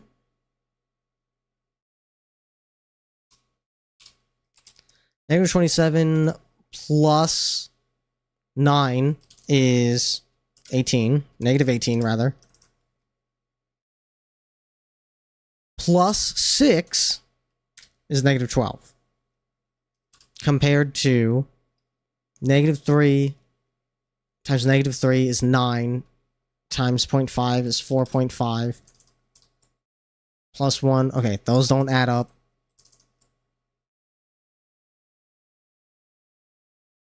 We know it's not less than or equal to -1. We know it's not equal to 0. 2? 2 times 2 is 4. Sad music. 2 times 2 is 4 times 2 is 8. Plus 4 is 12. Minus 2 times 2, 4. Minus 4 is back down to 8. 2 times 2 is 4. Times 0.5 is back down to 2. Plus 1 is 3. Okay, so those don't add together.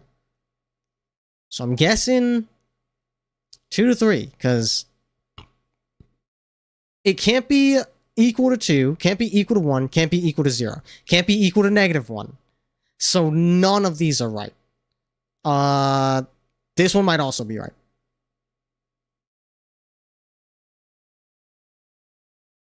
An account that pays 0.5% interest was opened with an initial deposit, and no additional deposits to or withdrawals from the account were made.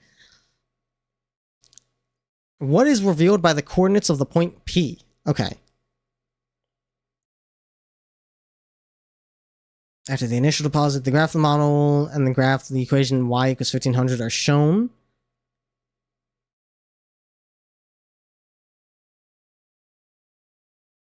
Number of years it would take for the account value to reach $1,500. Yes. You got me fucked up.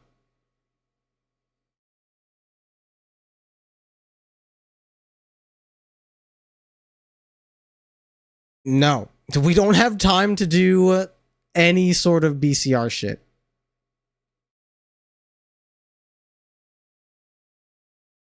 No. There's no time. For the two pendulums shown, a weight swings back and forth from left to right. Both pendulums start at the left position at time t equals 0. For each pendulum, the horizontal distance in inches of the weight from the center position at time t is given by functions q and r, respectively. A negative distance represents the weight being to the left of the center, positive represents the weight being to the right. The maximum horizontal distance of pendulum q to the right of its starting position is how much greater in inches than the maximum horizontal distance of pendulum r to the right of its starting position. Let's see. -6 cosine pi t. Okay. Let me do some investigative work here. Ooh, that's not what I wanted. No. Trig. Cosine of... Okay.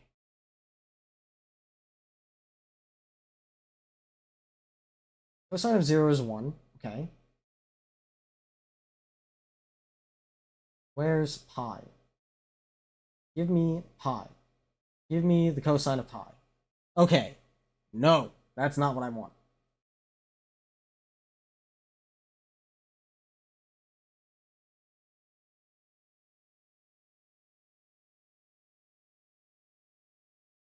What is the cosine of 1?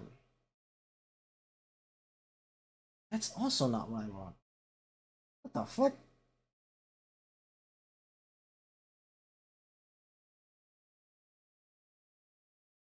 Two pi. Pi times 2. The fuck? Calculator's being weird. 2 times pi is this. Give me... No.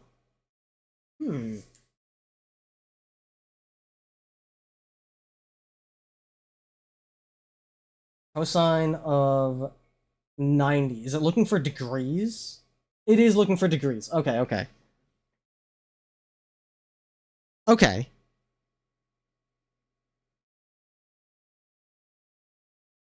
Maximum horizontal distance.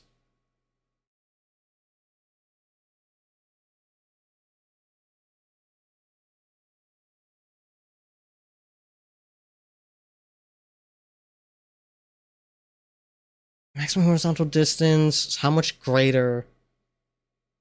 I gotta figure out what the maximum swing of this equation is. I gotta find where cosine is at its highest. The pi is really fucking throwing me off. Very liminal music? Yeah.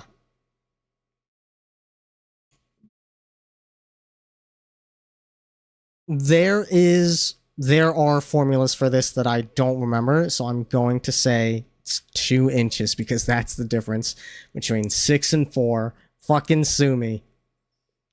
Consider the polynomial p, where c is a constant, consider the graph shown. If p of -2 equals 0, which it is, can the graph shown be the graph of y equals px? Well, let's see.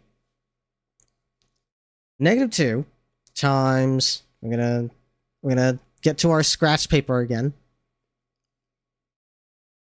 -2 times -2 is 4 times -2 is -8.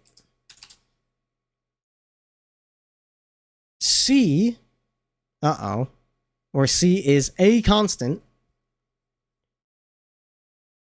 So we don't know what C is, but we know that it would be C times 4 plus -2 plus 2. We know that the 2 and the -2 cancel each other out. -8 plus 4c can equal 0 if c is equal to -2. C would equal -2, and the points 1, 0, and 3, 0 would be on the graph. C would equal 2. No, C would equal... It's not because C would equal 2.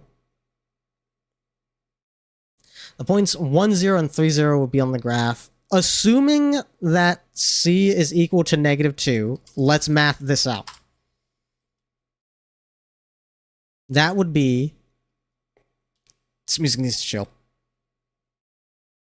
That would be -8 plus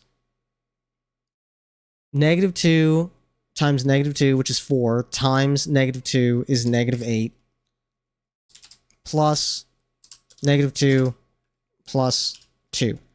The 2 and the -2 cancel out, and 8 plus... Wait a minute. I did that wrong. Hang on. I did that giga wrong. -8 plus -2 times -2, which is 4, times 1, which is 4, and we know that the second half of the equation cancels each other out. -8 and 4 do not cancel each other out, so this cannot be possible because C would equal -2, and the points -2, 0 and 3, 0 would not be on the graph. Wait, no, the points... Wait. What if it's equal to +2? No, that can't be. -4 times... Yeah, no. Because C would equal 2,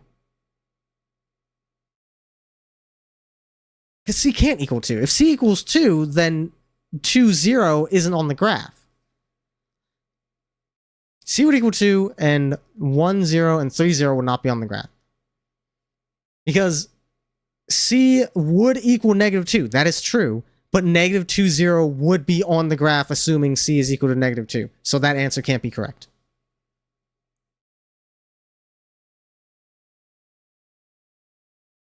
When a customer pays with a debit card at a clothing store, the owner pays a processing fee. The function P represents the processing fee in dollars for a debit card purchase of X dollars.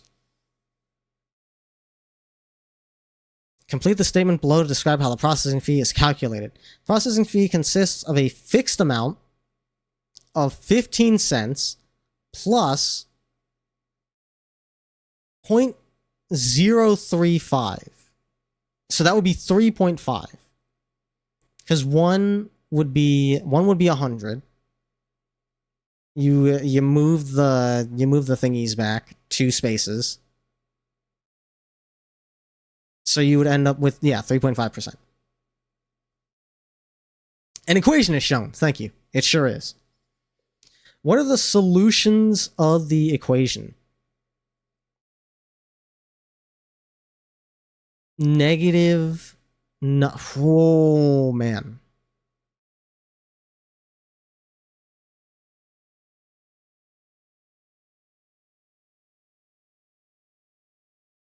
X equals, let's see, it can be, it has to be, no, it can be positive or negative because you're squaring it.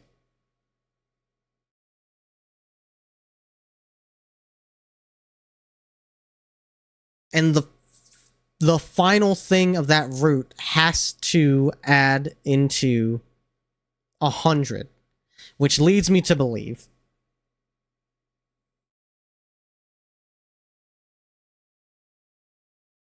X can be either of these. We're not supposed to help? No. I mean, you can tell me what you think the answer is. Whether or not I believe you is up to me.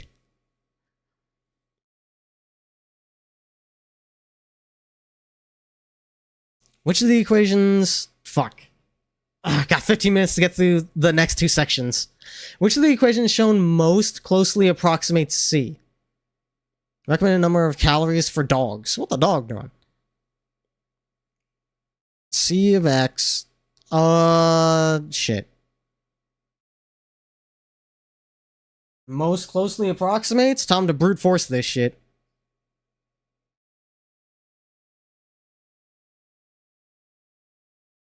C of X, which is pounds C of pounds.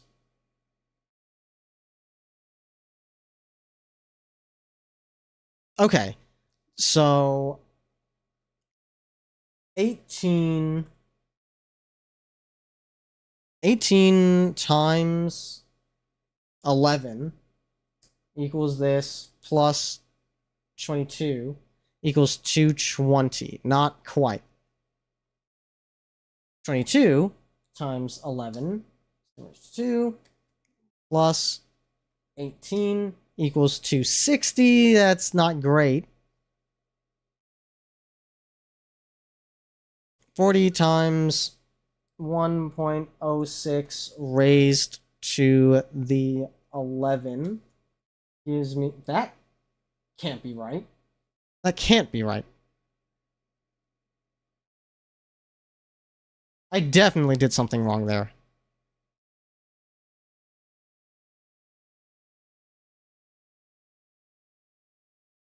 $40 times 1.06. Oh. That wrong. 40 times 1.06. This raised to the 11th. Nope. Okay, that can't be it. It's got to be B. B was the closest thing to 250 when I plugged in the numbers. I tried that third equation and I got either 1.9 or Oh, sorry. I got either 42.4 or 796 quadrillion based on how I evaluated that equation. I was like, there's no way, dog. Hate that you still know the answers to these? I mean, I hate that I don't. I remember learning this stuff, but I have since forgotten the formulas. That makes me sad. Claim. Cube root of x is less than or equal to x, where x is a real number. Determine whether the claim is true for values of x in each interval. X is greater than 1. Okay. The cube root of 27,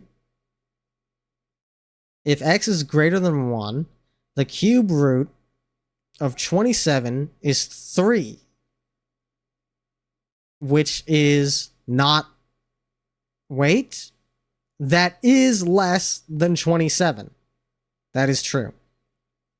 If it's between 0 and 1, the cube root of 0.5 is real tiny, which is in fact less than 0.5. It's between a negative number. It's a negative... Wait. Negative times negative is positive times... Yeah. Okay. So it would be a real tiny negative number, which is closer to 0 than the original number, which means it's not less than. It would be greater than, in fact. X is less than negative 1. So if we do negative 27, cube root of negative 27 is negative 3. Is negative 3 less than negative 27? No. No, it is not. All right.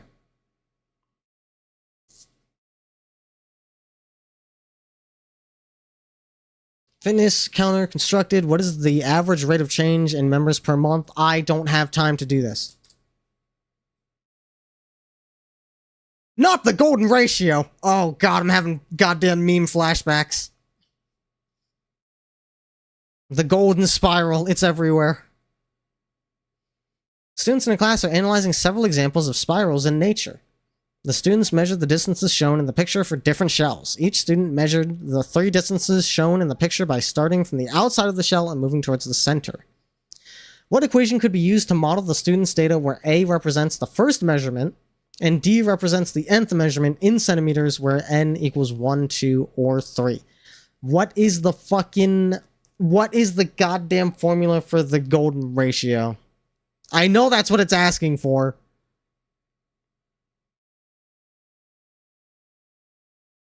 Two n minus 1, half n.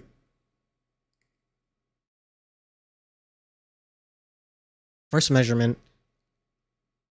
A is the first measurement, D is the nth measurement. Okay. So it's shrinking. So it needs to be smaller. D needs to be smaller than A. 2 to the n minus 1. It's definitely not that. Half raised to the n. I think that might be it. It's definitely not U, because that's growing. Half raised to the n minus 1.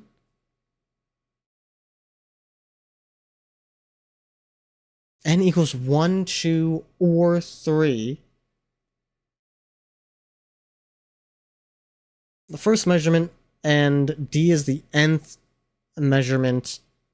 So it would be the first measurement. So the first measurement should be equal to the first measurement. Which would mean it would be n minus 1 because you want it to be equal to A, and n minus 1 would be 0, and anything raised to 0 is 1. A times 1 is A, and D would be equal to A on the first measurement. I still remember some of this stuff.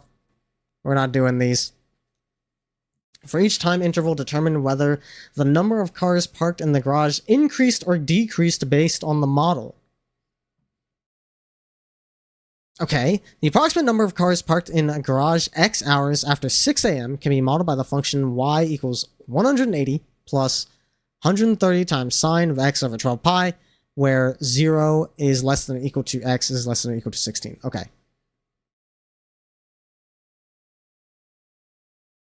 Okay, so we just need to jot down.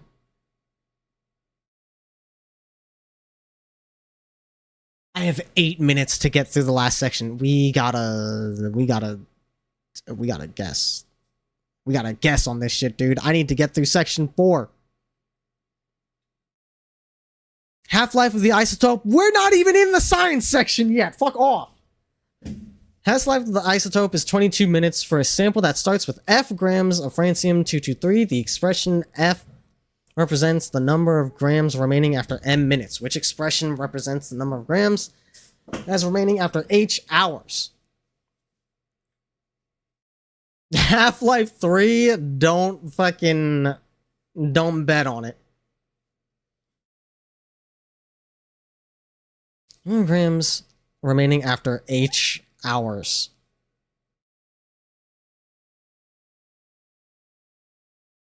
Times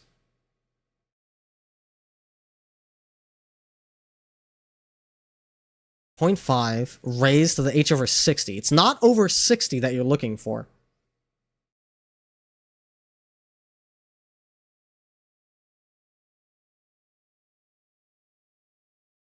It would be 0.5 raised to the H over 60. That would be per minute, but then you need to multiply it by 22.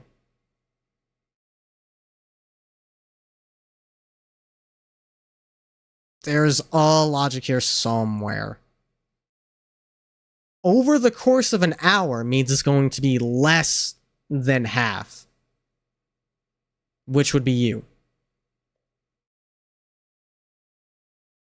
Angle theta is positioned in a circle with a ray, blah, blah, blah. Select the drop-down statement. The measure of... It's more than 60. 120 looks accurate because it's not much higher than 90. It looks closer to 120 than it does 150 because 150 would be closer to flat, which is equivalent to pi over 3. So, hang on. Half pi, 3 halves of pi, 2 pi. It's just a little over half pi, which would be... A third is smaller than a half, so it would be 2 pi over 3.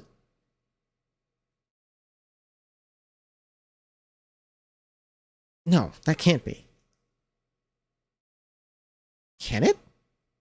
2/3, because that's 1. Yes, okay, 2/3. Hungry for pie now? You're not going to get any from me. And unfortunately, it's a little too wet out and dark out to go and get some pie on a whim. For every value of constant c, the equation x to the 4th has at least 2 distinct real solutions. What value of c refutes the claim?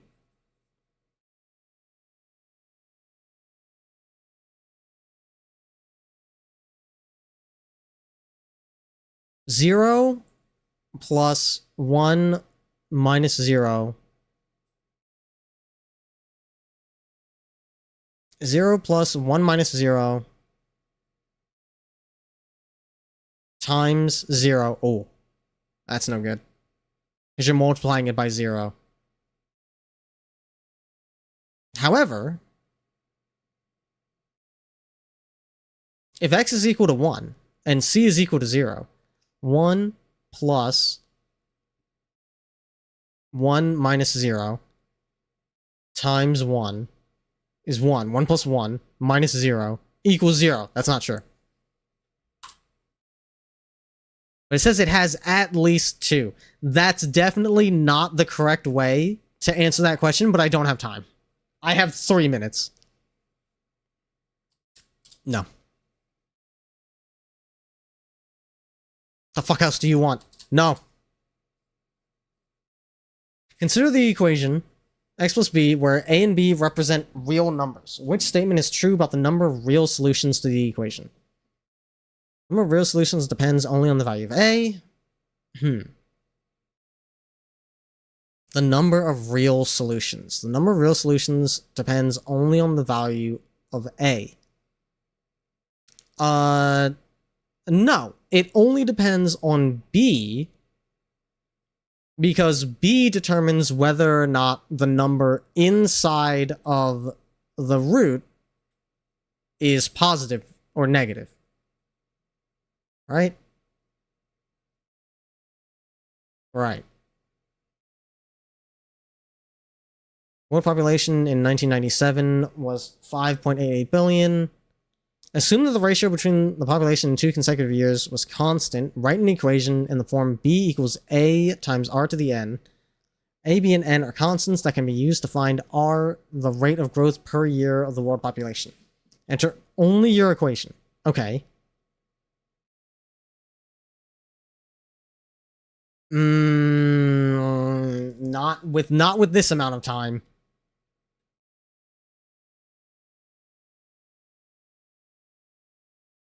A, B, and N are constants that can be used to find R. Okay. B equals A R raised to the N. I feel like technically this answers the prompt. That is an equation in the form b equals a times r to the n, where a, b, and n are constants, hypothetically, and that can be used to find r. I feel like that's accurate. That's accurate. That's true. You can't take me points away for that, because it's accurate. On the coordinate plane, plot the points that represent solutions x, y of the system. Select the place on the coordinate plane to plot the points. Y equals x minus 3 raised to the 2. So 3, 0, 1, 0. Those are solutions. I got 1 minute. Kingdom Supply Store sells a set of 4 storage containers. What is the value of K? Entry answer is a fraction.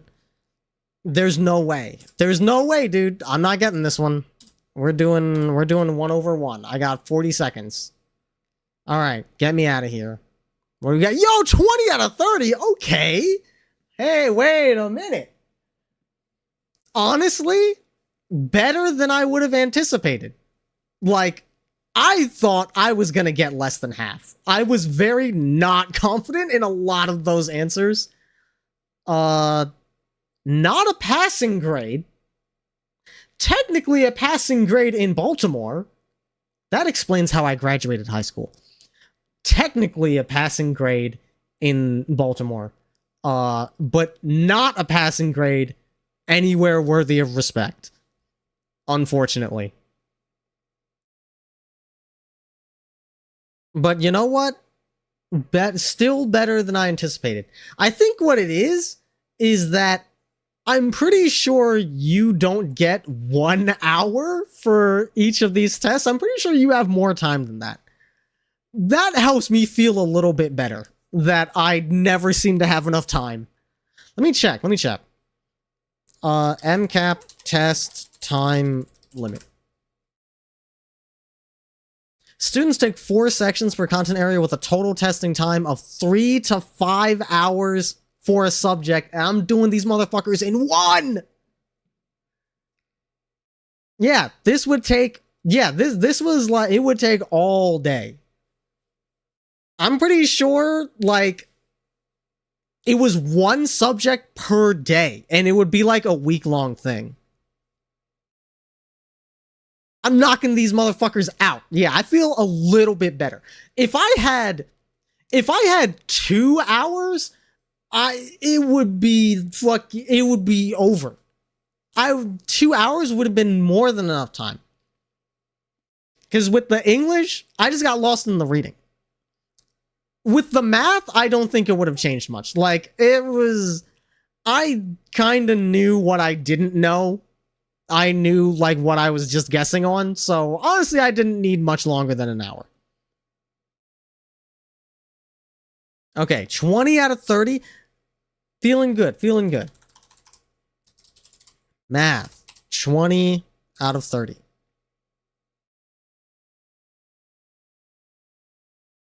You'd come in and do like one subject and go home. Yeah. Yeah, it was crazy.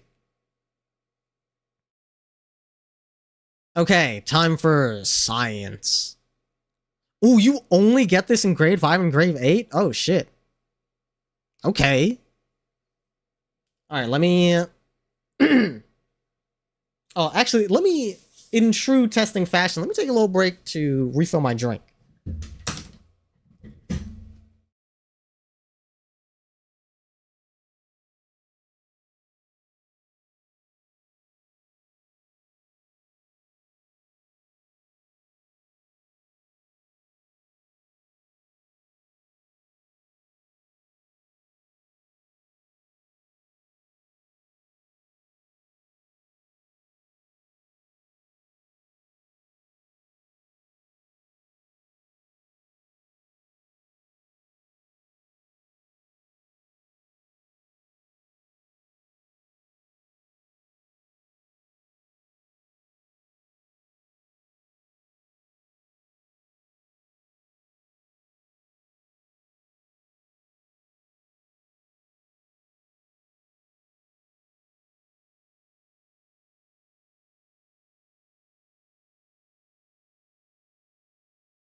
Okay.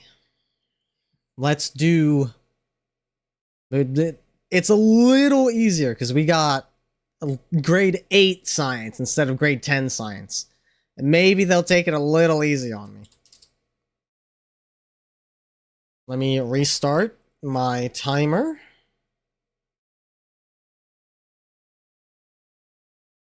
One hour starting now.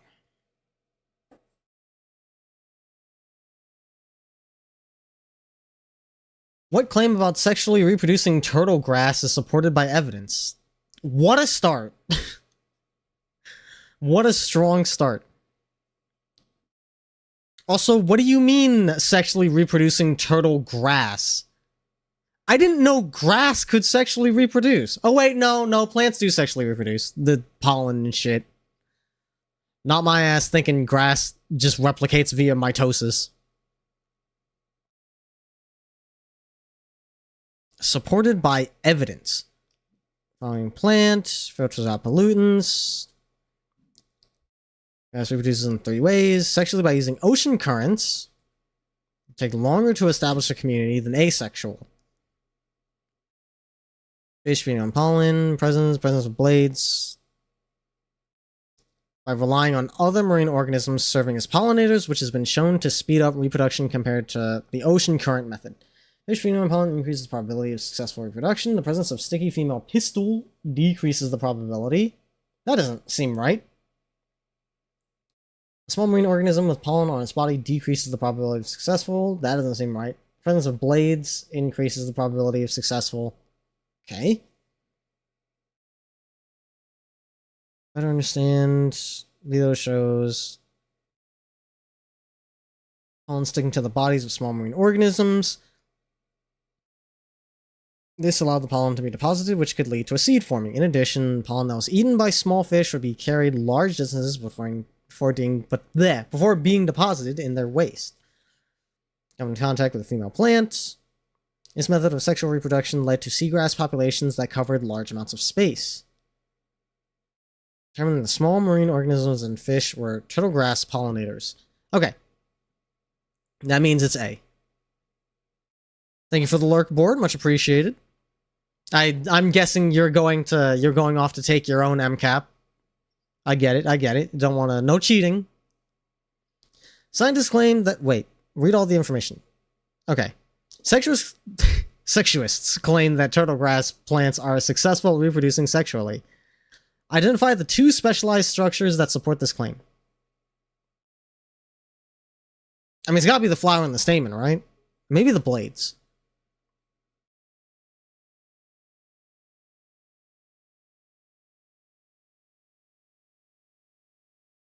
Using a horizontal stem called a rhizome and a root system under the ocean. Okay, so they use the rhizome.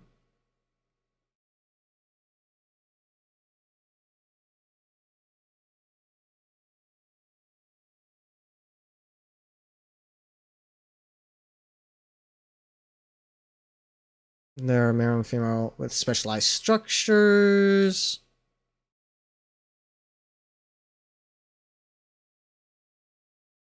Pistol. Fission, pollen that was eaten. And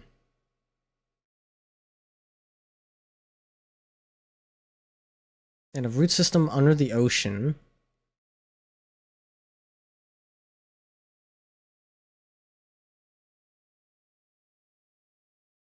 The flowers of male plants opening at night. Selectively feeding on the pollen.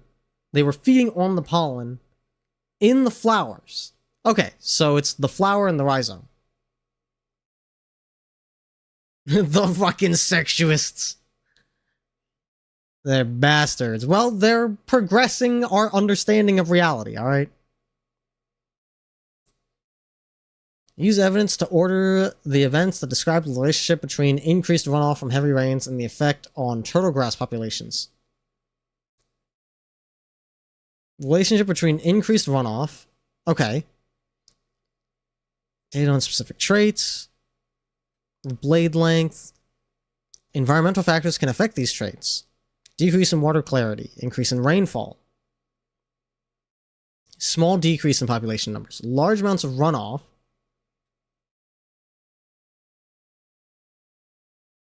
Blade length.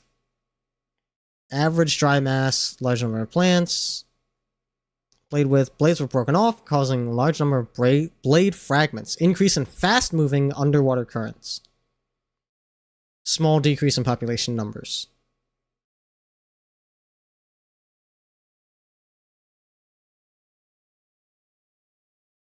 Okay. Large amount of runoff would ultimately lead to a decrease in grass growth.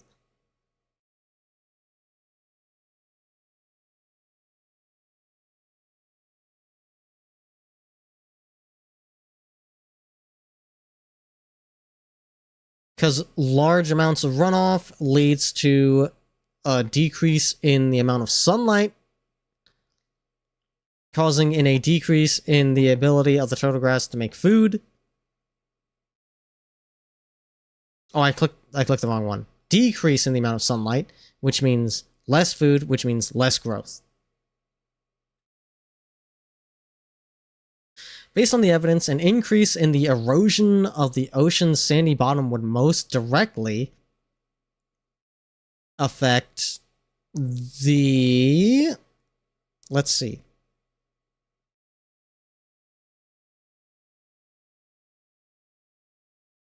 Ocean's sandy bottom will most directly affect... Let's see. Decrease in water clarity.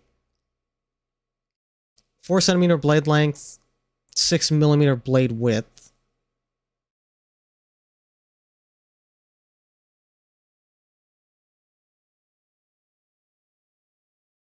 I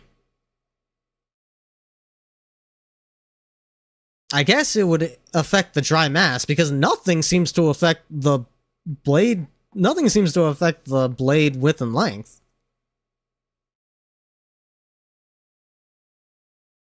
This may lead to possible measurements of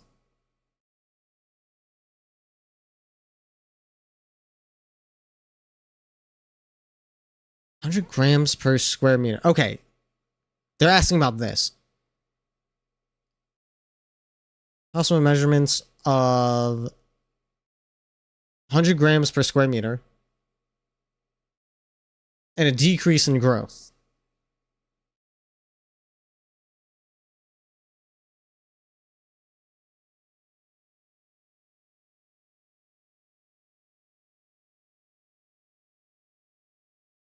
Maximum measurement, minimum measurement 100. Yeah, okay. That dry mass is tiny.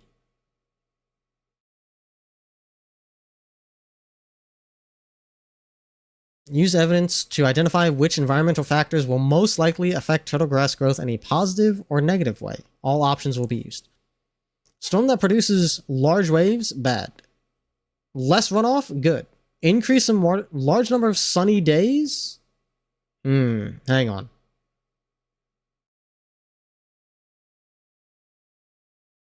Large number of sunny days would be good. Because increase in rainfall is bad. Increasing underwater currents, also bad. Decrease in water clarity, bad. So increase in water depth means less water clarity, which is bad. Sunny days, good. Use evidence to explain how the different methods of reproduction used by the turtle grass individually and collectively increase the probability of successful reproduction. No, we don't have time to do these, and the program can't grade them anyways. That's for the teacher to grade, and I, the person who would be grading these answers, don't have time to grade them, so we're skipping them. They don't count towards the final score.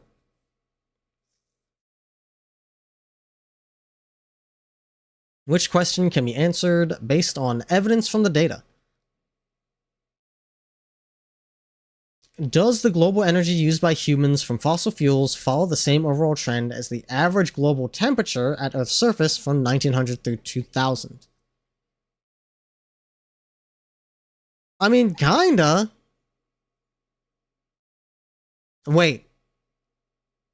Yeah, I mean, kinda. It's going up. I'm a very lenient professor. Yeah, exactly. 1988 through 2018. Same overall trend as the average global temperature surface from 1988 through 2018. That's what we're seeing here. 1990 to 2018. This has the most accurate dates, at least. They use items from coal, oil, coal, overall trend from 2000 through 2016, and then 2010 through 2014. Okay, no. Maybe this one. Overall amounts of greenhouse gases in Earth's atmosphere, the data was from 1988 through 2018. The amount of carbon dioxide increased by nearly 16%. Yeah, all of them seem to follow the same trend, but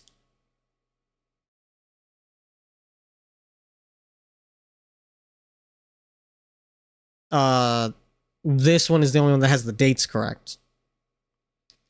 Is an increase in the global energy used by humans from fossil fuels related to an increase in the global amounts of greenhouse gases in the Earth's atmosphere? Which two pieces of evidence can be used to answer the scientist's question? Okay. Is an increase in the global energy used by humans from fossil fuels related to an increase in the amount of greenhouse gases? Okay. So you're looking for fossil fuels. You're looking for natural gas, coal, oil. All right? Oil, coal, natural gases. Yeah, oil is what you're looking for fossil fuels. And then greenhouse gases. Amounts of carbon dioxide and methane.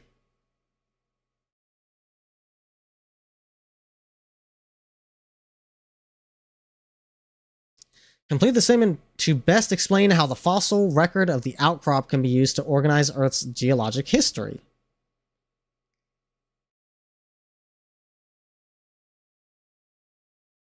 You would want fossil type 4. If you're looking for the oldest, it'd be 2 and 4. Because they were found in the deepest layers of the outcrop. That's just simple logic.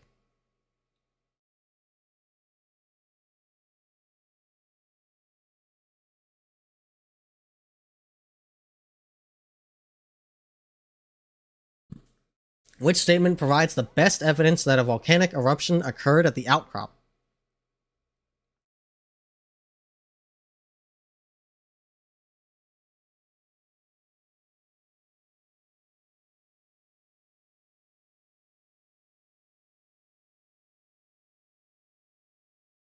Sorry, I was taking a sippy. The volcanic eruption occurred at the outcrop. That would be the igneous rock. Or the fault line. Hang on.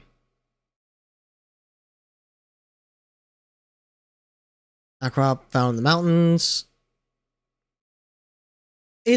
Igneous rock is sign of volcanic activity, right? The fault line proves that a volcanic eruption could occur because the fault line could be what sets it off, but the igneous rock is the proof that it actually happened. The scientists wanted to explain that an organism identified at the outcrop most likely became extinct before all other organisms. Which statement best supports the explanation? Organism identified at the outcrop most likely became extinct before all the other organisms. I mean, it would be 4. False type 4 was not found in layers V through Y, and the organism became extinct before layers V through Y formed. Because it didn't, there's none of it left.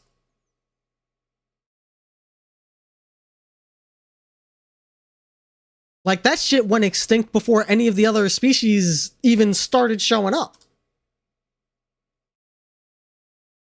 Alright, 15 minutes on section 1. We are making much better time. Which statement best describes the design problem that the engineering club needs to address? Okay. As part of a competition, middle school engineering club was given the design challenge of providing electricity to communities where less than 10% of the population has reliable access to electricity. New types of batteries that are less expensive. Local and national governments need to be encouraged. Locations without electricity would benefit from convenient, inexpensive, and environmentally friendly power sources. The majority of the electricity produced on Earth is from non-renewable sources, and new technologies need to be developed to utilize renewable sources. Okay.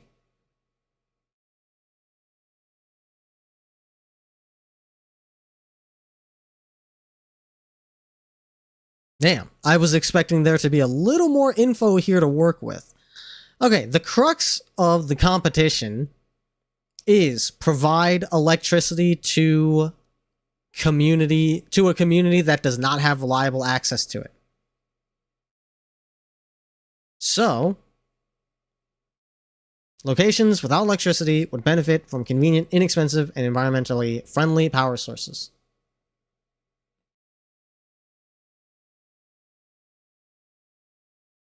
Because the key words here is locations without electricity. That's what they're dealing with. Which design criteria must be met to achieve the goal of the competition? Produces enough electrical power for a remote community.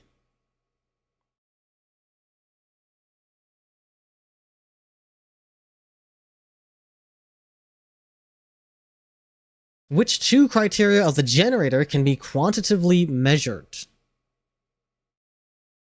Let's see. Ease of operation? No. Cost of each panel? Yes.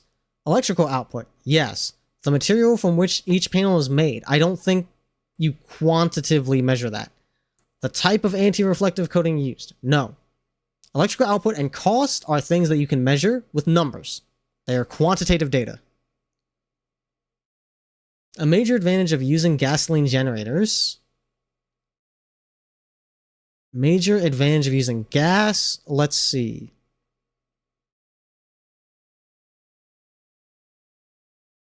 Initial costs. Lifetime cost is, and nope, it's more expensive, but initial cost is lower. A major advantage of using solar generators is their environmental effect. It's sure as hell not their power availability. That's kind of cringe. Which statement best describes the amount of solar energy that can be converted to electrical energy? All of the energy, let's see, best describes the amount of solar energy that can be converted. All the energy because energy is always conserved. You're fucking crazy.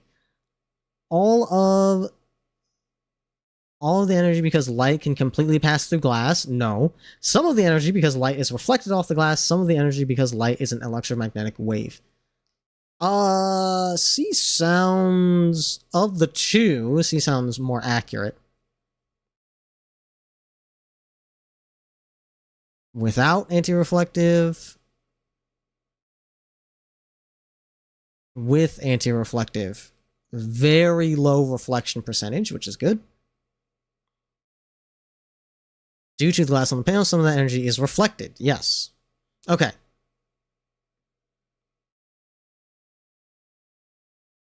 Nice, we get to skip this one. Punnett squares! Oh, fuck yeah, my favorite.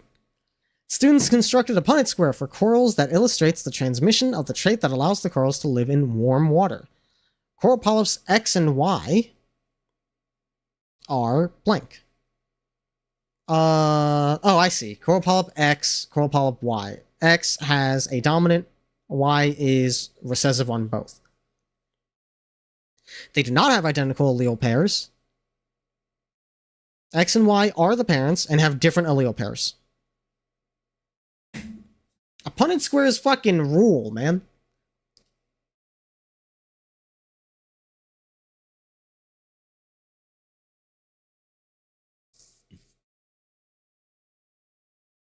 The students' research indicated that one species of coral has 28 chromosomes. Place the numbers into the table to describe the most likely number of chromosomes in coral parents and offspring during sexual reproduction. Each number may be used once, more than once, or none at all. Oh. Okay, number of chromosomes in each parent.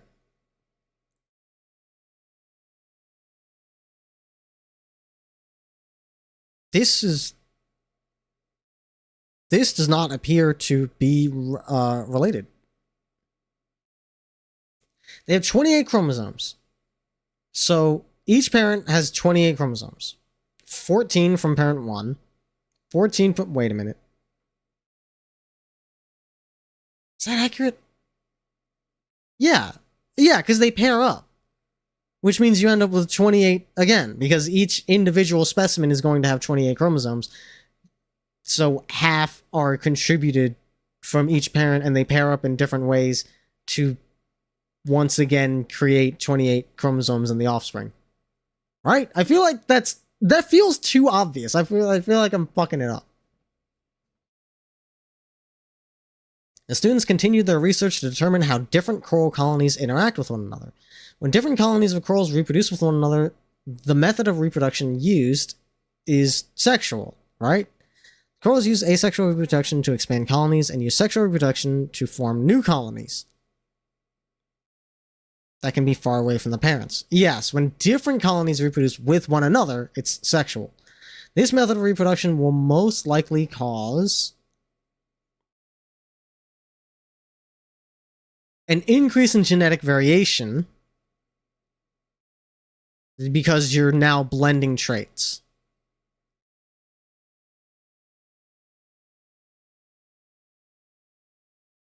To form new colonies. Right. Because, yeah, two different colonies reproduce with one another to create new colonies. I think I'm reading that right.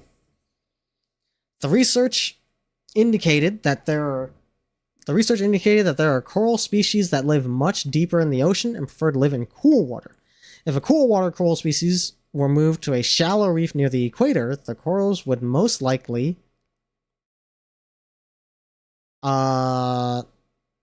become bleached. I feel like they wouldn't do too well. They wouldn't survive. They wouldn't adapt. They probably wouldn't reproduce. They'd get fucked. The students' research indicated that if ocean temperatures continue to increase, corals will most likely have increase in genetic variation due to the population. Wait. It would be a decrease because the population would decrease in size because more of the ones that are designed for cold water are dying out. This will cause coral populations to experience a decreased likelihood of survival.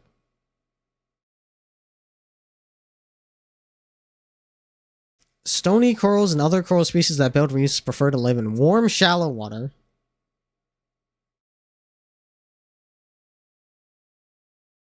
Indicate that climate change is causing ocean temperatures to rise. These rising temperatures are making the ocean unlivable for coral reefs. Corals are sensitive to water temperature, and when water temperatures change beyond a livable range, the corals become stressed. The stress causes the corals to shed photosynthetic algae and other microorganisms that live on the corals. This shedding of organisms causes the corals to turn white in an event known as bleaching. Yeah, like Corsola.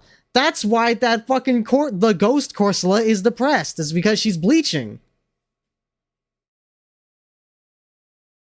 Yeah, if ocean temperatures rise, corals will have a decrease in genetic variation due to the population decreasing in size, making them sad. Students' research indicated that corals can survive in water over 31 degrees Celsius have a greater likelihood of surviving bleaching events. That makes sense. If coral polyps only breed with corals that carry this temperature trait, the offspring they produce will most likely have an increased likelihood of carrying the temperature trait. Yes.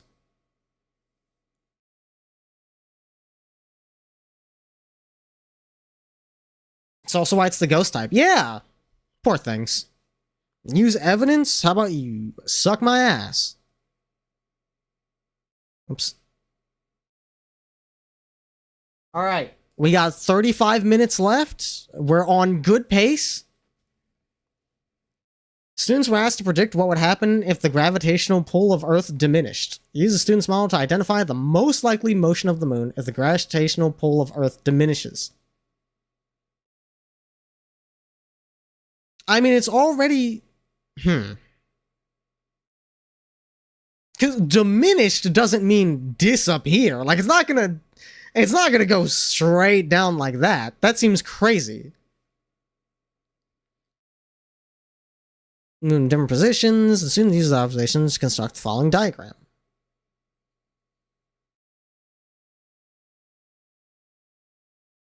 Yeah, it'd be like this. Because it's like, according to the diagram, it's like this currently. So this would be a little bit more...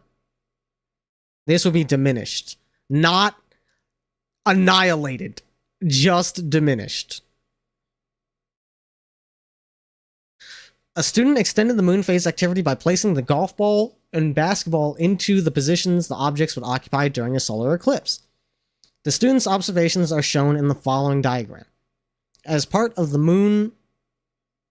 Oh yeah, I was looking at this diagram and I was like, that doesn't seem right. But when the sun... Yeah, the sun is a lot bigger than the moon, so the shadow gets cast like that. As part of the moon phase investigation... Actually, I don't know if that's true. I don't know if it... I guess? No, I guess it would be like that. As part of the moon phase investigation, the students made predictions about the positions of the Earth, the moon, and the sun during a solar eclipse. Which predictions would the students most likely make about a solar eclipse? Select 2. What do you mean, which predictions would the students most likely make about a solar eclipse? I don't know the fucking students. What do you mean?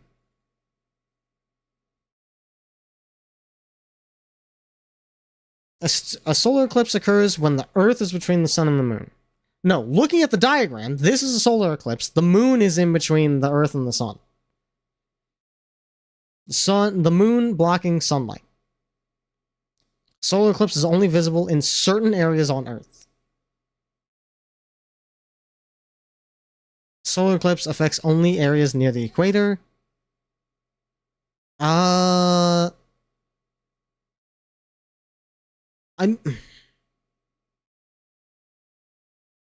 I'm stuck between B and C. Because, yeah, solar eclipse is only visible in certain areas on Earth. This is true. But it's also pointing right at the fucking equator. Like, in the diagram, it's pointing at the equator. I don't know if that's necessarily true IRL, but I feel like it would be very likely that the students would make that assumption by looking at this diagram. I'm going to go with C because it's more true than B. Assuming the students aren't fucking stupid. Yeah, seriously, what if I got the question right because the students are dumb as hell? When Earth is in location 1 on the diagram of seasons, the season in Maryland would be... It'd be summer, right? Because it's like it's facing right at the sun. Or maybe it would be...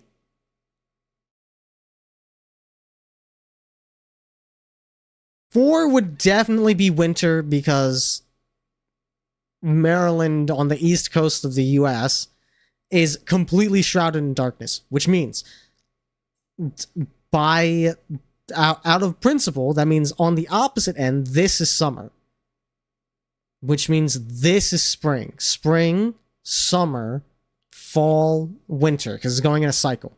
So position 1, Maryland would be in spring. Because the northern hemisphere is tilted away from the sun.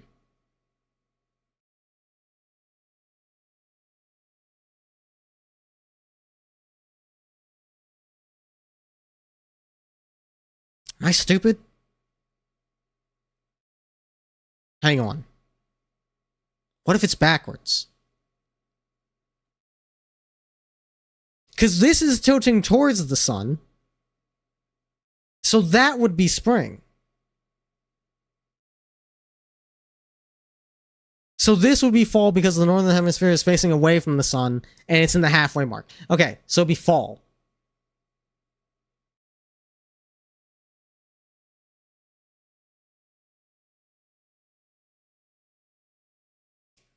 When the students researched the planets in the solar system, one student learned that Jupiter has 67 moons. Jupiter most likely has 67 moons because Jupiter has a large mass that produces a strong gravitational force, or is the largest celestial object in the solar system.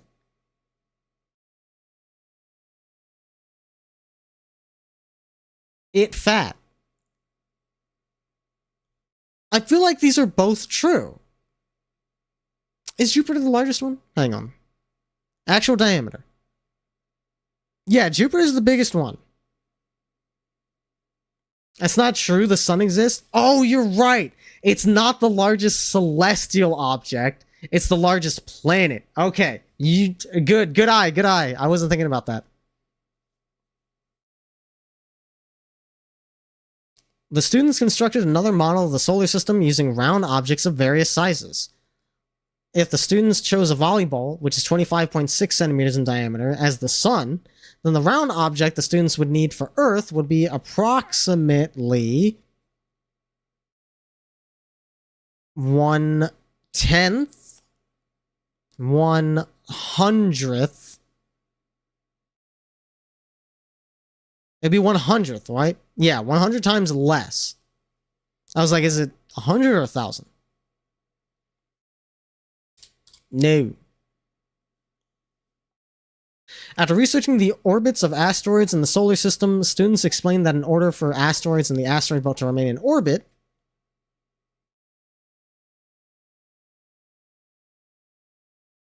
the direction of the force... An asteroid belt. Yeah, it would have to be the sun. Toward the center of the solar system. They're orbiting. Because the belt, the whole ass belt is like, it's going all the way around the orbit that all the other planets are doing. Its center point is the sun. Yeah. Students used evidence to present an argument that scientists should launch an unmanned spacecraft to prevent a collision between an asteroid and Earth's moon. In order for the spacecraft to prevent the asteroid from colliding with the moon, the spacecraft would most likely have enough force to knock the asteroid off course. I feel like that's a given. Spin in a forward direction to alter the orbit of the asteroid. have a smaller mass than the mass of the asteroid. Yeah, no, what you want is to knock the asteroid off course. Because if you don't, then it's still on collision course with the moon. That seems like a given.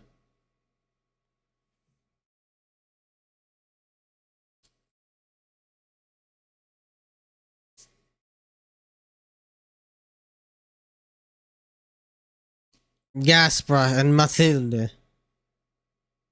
What is with these fuck-ass names, dude? Evidence indicates that some asteroids have moons that are held in orbit by a gravitational attraction between the moon and the asteroid. Place the asteroids into the table in order of the gravitational attraction exerted by each. Okay, weakest gravitational attraction. Just small. Small to big. Juno... We want mass. Mass is what determines gravity.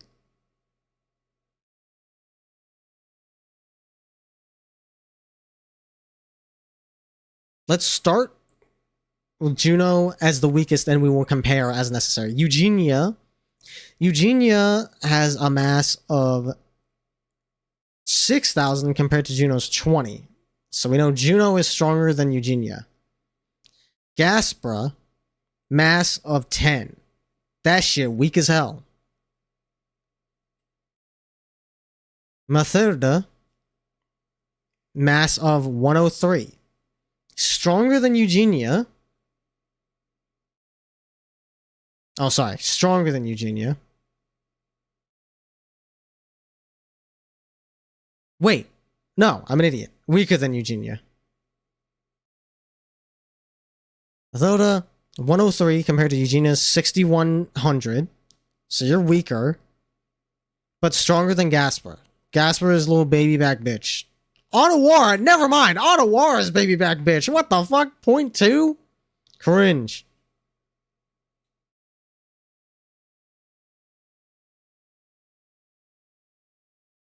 Absolute simp behavior. Ottawara at 0.2. Gaspar at 10. Mathilda at 103. Eugenia at 6,100. Juno at 20k. Absolute pebble. You could skip that thing across a pond.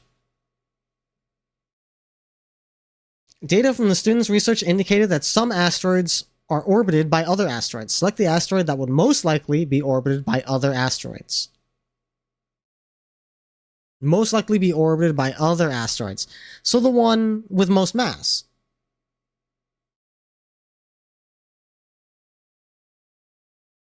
Which would be Vesta. Yeah, Vesta has the most mass. Has a large mass, which results in a strong gravitational force. Based on the evidence from the research, select the point in Golevka's orbit that the Yarovsky effect is the weakest.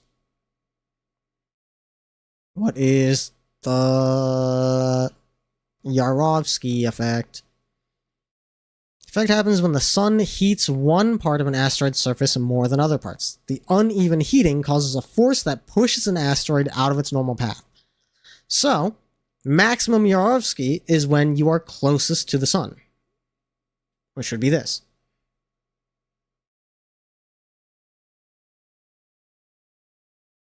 Asteroids or... Oh, this is a written answer. Fuck off. Okay, we got 23 minutes for section 4. Let me get appropriate music.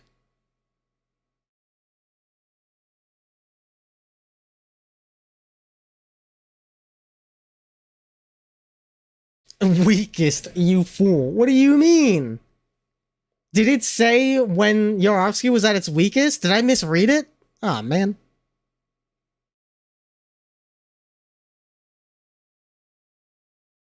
Which reason best describes... It said weakest? I'm fucking throwing. It's okay. It was just one question. I feel like this will be my strongest this will be my strongest section because every single question I've looked at has made sense. Whereas with the English one, it was like, oh, a lot of these feel open to interpretation, and the math one was just a bunch of formulas that I don't remember.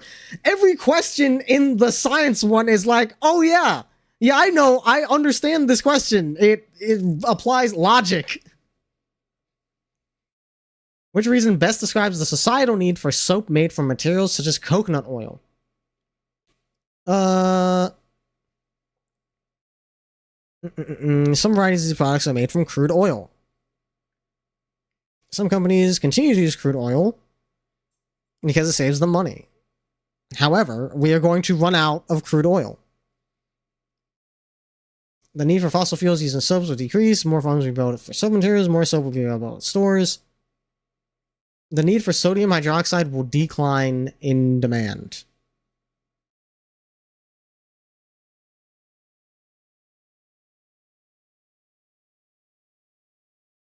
Trying ways to develop soaps that are healthier for people and safer for the environment, such as using coconut oil. The teacher wore goggles and followed proper lab safety procedures when making the soap. Materials: sodium hydroxide.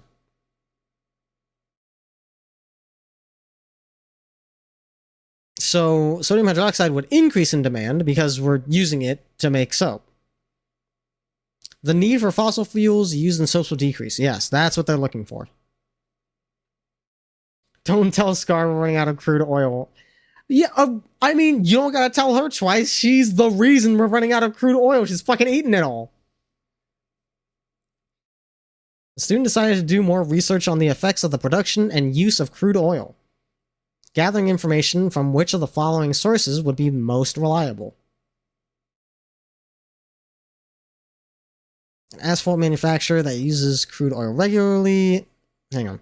Gathering information from which of the following sources would be most reliable if you're doing research on the effects of crude oil. A reporter from a news outlet. A scientist at a university who studies the effects of research usage on the environment. Obviously, this one. They're definitely not in the pocket of any big company. Which step in the procedure can be used as evidence to support the claim that chemical reactions can turn natural resources into synthetic materials? Which step turns a natural resource into a synthetic material? Step 1, melt the coconut oil in a pan. Kinda. Step 5, continue mixing until the solution has a thin, pudding-like consistency. This is the time to add color and fragrance if you decide to use them. Okay, that's turning it into something. Pour the mixture into containers. Let the finished soap solidify. Okay, I think 5 is where you turned it into something else.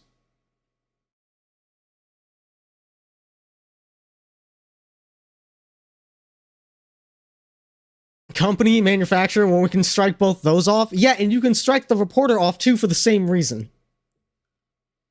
Identify the number of different types of reactant molecules used in the chemical reaction to make soap. Reactant molecules, huh? Triglyceride, lye are combined, which creates soap and glycerin.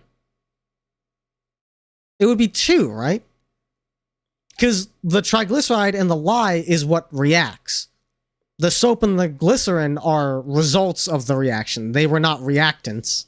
So it'd just be 2.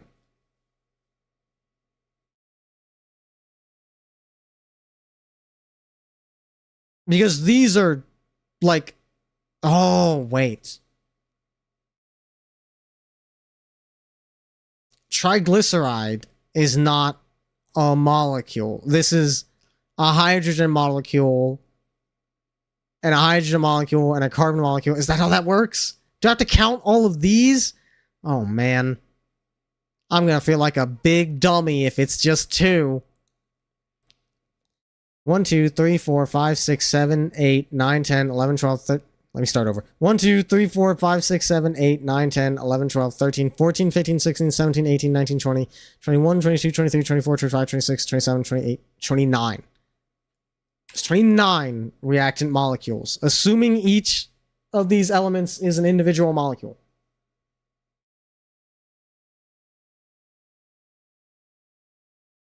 Which statement best describes the types of atoms in the soap reaction? All the atoms have the same mass as one another? I don't think that's true. Each of the atoms has a specific mass, which is the same for all atoms of that type.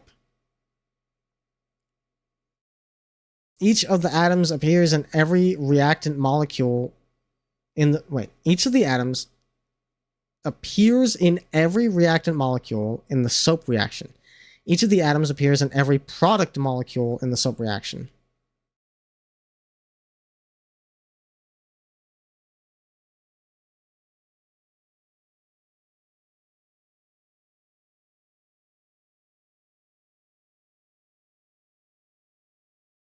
Atoms don't have the same mass.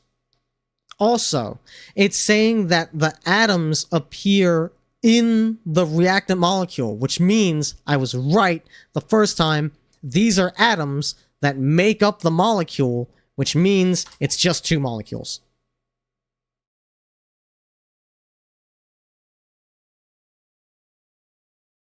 However, 1, 2, 3, 4, 5, 6, 7, 8, 9, 10, 11, 12, 13, 14, 15, 16, 17, 18, 19, 20, 21, 22, 23, 24, 25, 26, 27, 28, 29. 8 is the same number of atoms in the result as in the reaction, which means each of the atoms should appear in both the reactant and product molecule. Each of the atoms has a specific mass, which is the same for all atoms of that type. I'm going to go with that. Because these two are both true, which means I shouldn't pick one, because that's implying the other isn't true. Explain how mass is conserved? No. Whoa, look at that guy! Look at all these guys. The prairie food web simulation illustrates interactions among organisms that live in the prairie ecosystem. Identify each organism in the food web as a producer or a consumer. Place each organism in the appropriate box. Okay. The grass, producer, 100%. American bison, consumer. Black-tailed prairie dog, consumer. A consumer of blue big stem grass. Golden eagle, consumer. That doesn't seem right. The black-tailed prairie dog produces for the ferret and the swift fox. So you're a producer. The bison only consumes, and the eagle only consumes.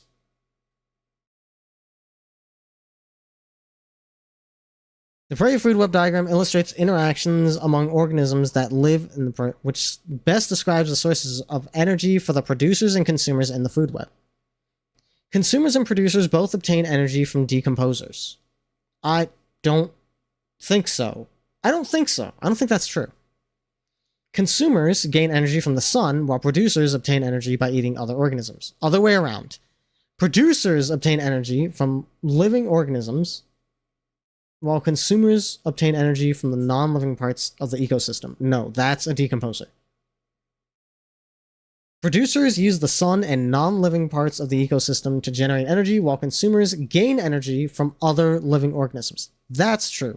But by that definition, the prairie dog is a consumer, because the prairie dog isn't using the sun.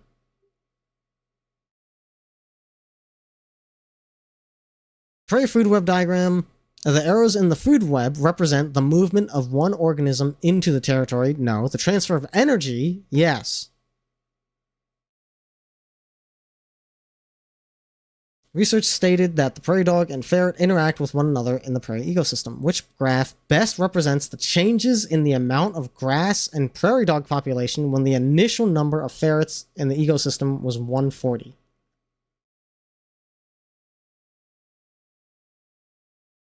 Tons of grass, prairie dogs.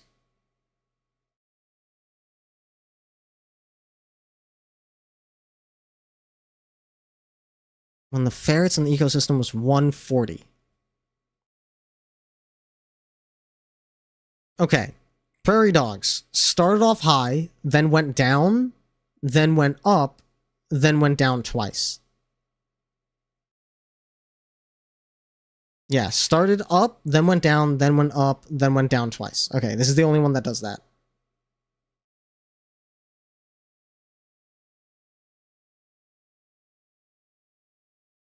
Drops 140 ferrets and prairie dogs into your room. No! There's not enough room for them all. The prairie organisms interaction simulation illustrates the interactions that occur among 3 different organisms and the prairie dog. Prairie dog and the grasshopper eats the shorter grass the prairie dogs also like. Eaten by birds like burrowing owls, reproduce in large numbers, are active in warmer months. They interact in a competitive way because the prairie dog consumes the same resources as the grasshopper. This is true. No. Alright, what do we got? 38 out of 42. Alright, now we're talking. This one we can check and see. Wait, no, because I don't have the proper. I don't have the right answer key. I was gonna say I could check what because there aren't that many wrong. Yeah, alright, that's more like it. It looks like most of my wrong answers were on section 3. Interesting.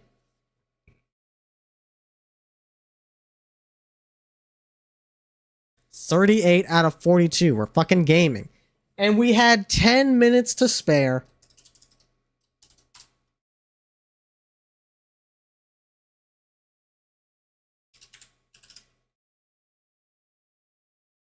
Oh, true. We know one of the wrong answers because I fucking misread the question.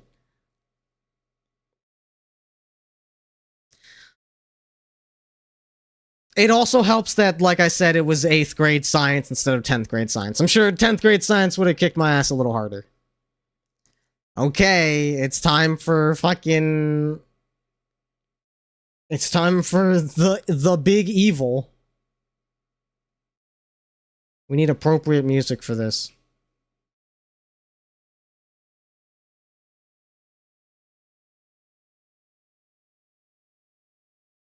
Let's get... Hang on. I don't know what to do for this.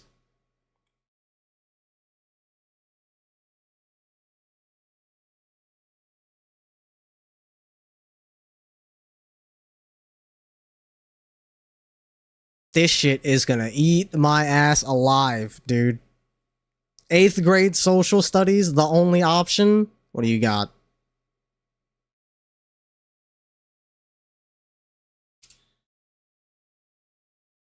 Set my timer for 1 hour, starting now. 25 questions? Oh, fuck no, dude.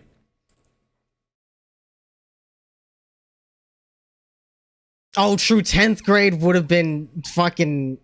Physics I might be able to fuck with, but if they go into chem, and I gotta talk about goddamn molarity, ain't no way. The Treaty of Amity and Commerce recognized the United States as an independent nation and prompted trade between... Which country correctly replaces the question marks in this information? The Treaty of Alliance created an alliance between blank, the United States, against Great Britain. That would have been... France or Ireland? We traded... Yeah, I'm thinking France. What was an economic result of the development in transportation shown on this graph? Railroads. Railroads go up. Businesses began to expand to the west because we had railroads that stretched to the west.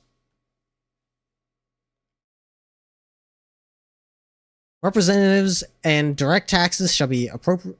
During the Constitutional Convention, which group was satisfied by the addition of this clause?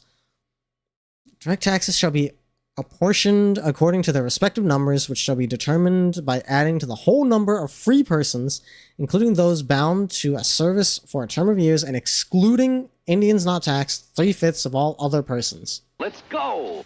Let's go! Hell yeah! 3/5 clause. Let's go, monster. I know you're a big fan of that one. Welcome back. Welcome back. You showed up at just the right time.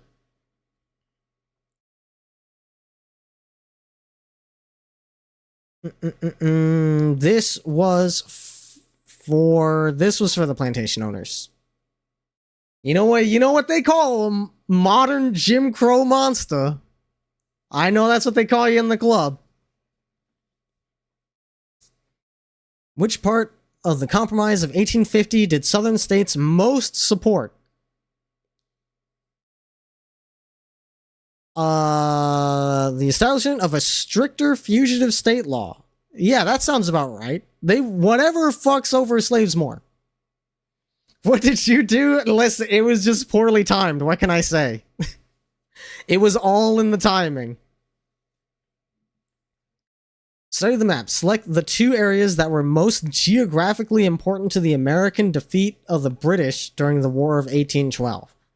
I mean, it would have been here and like here. Because everything else is like, nah, we were fighting here in 1812. The other places we didn't even sort this shit out yet. Just so that you're putting in 3/5 the work and fighting Arch-Tempered right out, that's fucked up. That's fucked up. And you're not gonna hear the end of this. This will not be the last time you hear the phrase 3/5 on stream when you're here. I can promise you that. You did it to yourself. Which group's actions led to the passage of these laws? Here the formation of groups that use secret memberships. The federal government is given the power to control national elections. The president is authorized to use the military to stop people from trying to deny equal protection. This was early 70s. Which group's actions led to the passage of these laws? Okay. The Freedmen's Bureau, probably, because that's like about the freed slaves, probably. Want to see how funny it'd be? I will keep it here. I'm talking like when we're doing Monster Hunter, like I'll talk about it on my stream.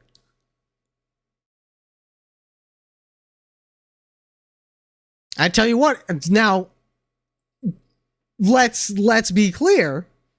If Jim Crow was alive today, yeah, that probably would be a modern monster. Let's be real.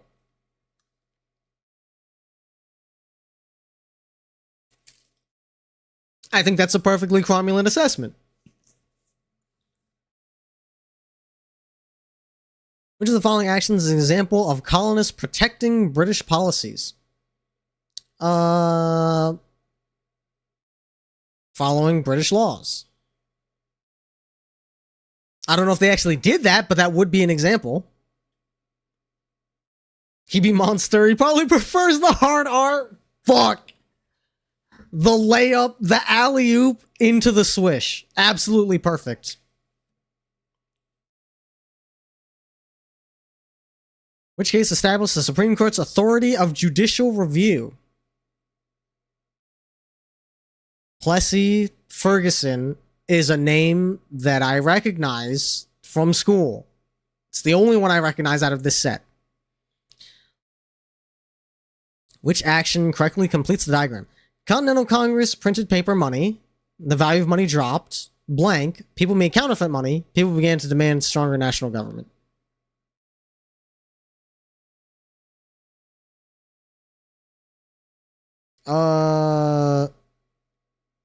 States issue their own currencies because money was becoming poopy.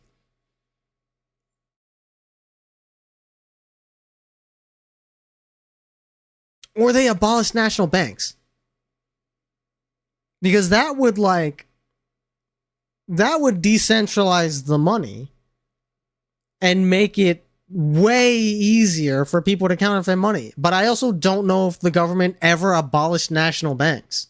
That doesn't sound like a thing that would happen.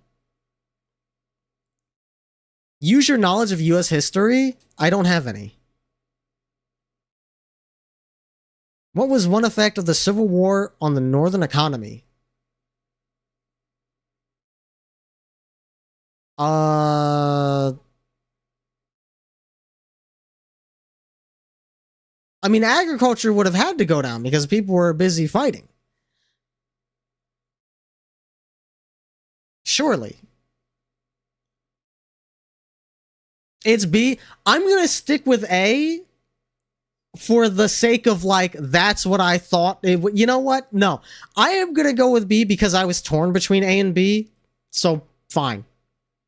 If I was, like, way off and I wasn't even considering B, I would have been like, I'm not going to pick it because I want this to be an assessment of what I would have done on this test. But, as a tiebreaker, fine. Agriculture would have to go up because the southern agricultural heartland was currently trying to kill them, so they'd have to farm their own shit. Oh, I see. Yes, that makes sense. Which situation prompted the events shown in this image? Even I know this one. It was all the taxes. Colonial frustration with British government policies.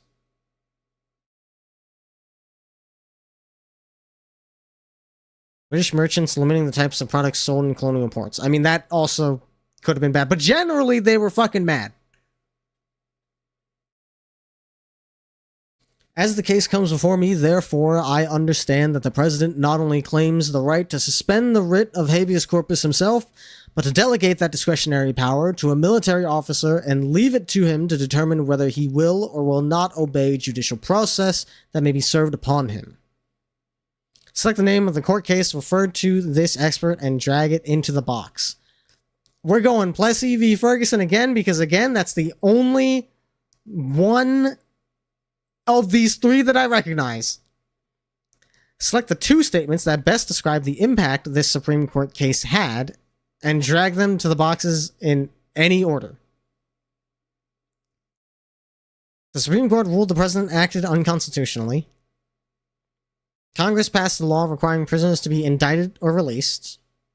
The Supreme Court ruled the president could do anything necessary and proper during wartime.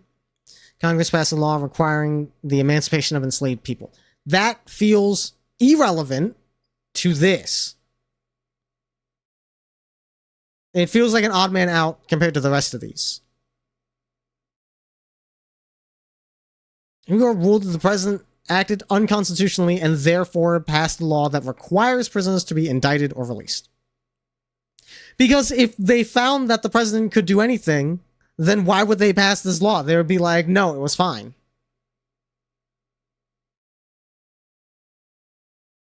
Which foreign relations issue needed to be addressed by the Constitutional Convention of 1787? What the fuck happened in 87? Was that when the bite happened? Where's Brooke? Well, she would know.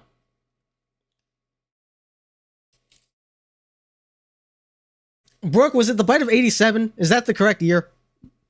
Where's Markiplier? Somebody get Markiplier on the line. It is 87. Okay. What foreign relations issue needed to be addressed by the constitutional bite of 87?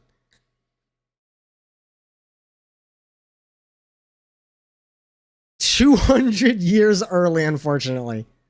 It's disputed, but we're pretty sure it was 87. I see. What foreign relation issue would be most closely related to the bite of 87?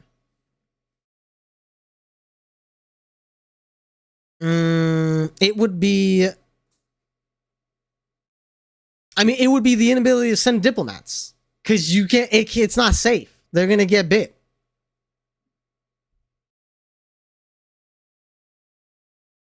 What was the purpose of the Freedmen's Bureau? Freed African Americans from being drafted into the military, assist with the movement, former Confederate soldiers from being elected, to provide freed African Americans with access to formerly denied services. That sounds pretty dang spot on to me.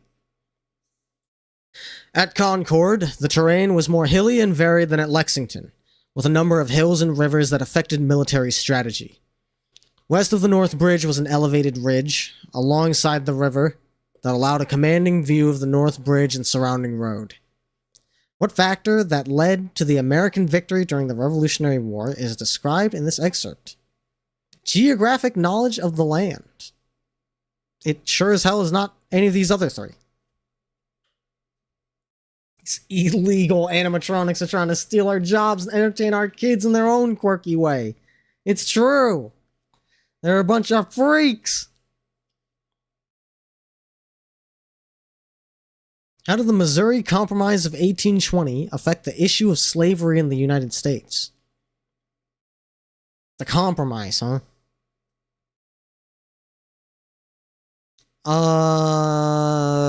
Man, it sure would help if I remembered what the fuck the Missouri Compromise was.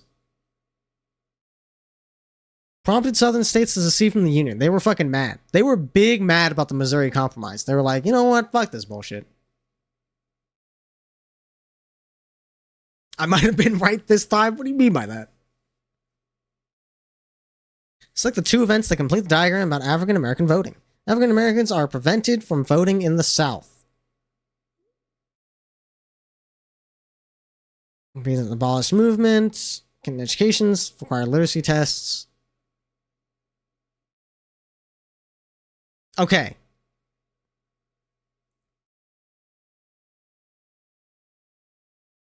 Plessy v. Ferguson. I'm going to... Whenever Plessy v. Ferguson comes up, I'm going to use it. Because I recognize it. That establishes separate but equal. Southern states require literacy tests. I know this for a fact is like a direct cause for African Americans can't vote because the literacy tests were fucking bullshit. Like, they used that to stop them because they didn't have any other means to stop them. Which means the actual cause is that the 15th Amendment grants them the right to vote, but then the southern states are like, actually, you can only vote if you can tell me things that I don't know. Which is the tool that they use to continue to stop them from voting.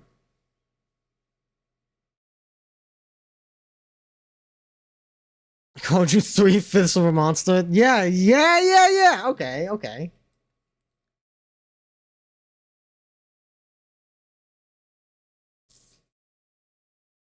Really compromise balanced slave and free states. Damn it. I was thinking that. I was considering that answer. Trade contributed to the French and Indian War because the French wanted to... Contribute to the French and Indian War because the French wanted to control trade with American Indians in the Ohio River Valley, control trade with American colonists. This is the only one that mentions Indians, which shouldn't it be Native American? Isn't that? I feel that's the term, right? Like, they're Native Americans. Is American Indian accurate in any way, or are they talking about actual Indians that came to America? I don't know if that's a thing that happened. It's outdated? How old is this fucking test? This should be like current year, man. What do you fucking mean, outdated test? I gotta know the date on this shit. When was this test put together? Oh, I can probably see it on the paper-based test. Give me a date on this.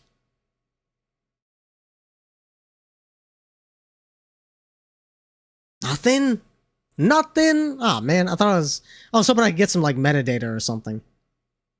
11:55, 4:13. No, it doesn't look like there's a date on there. That's crazy. People use First Nations a lot these days. Interesting. That's a new one to me. How did the addition of the shaded territory in the middle of the map impact the United States?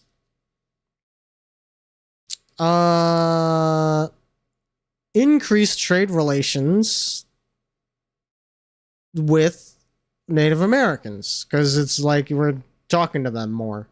Because we're in their fucking grill. Homestuck Day. Oh boy. Ye old Louisiana Purchase. Yep.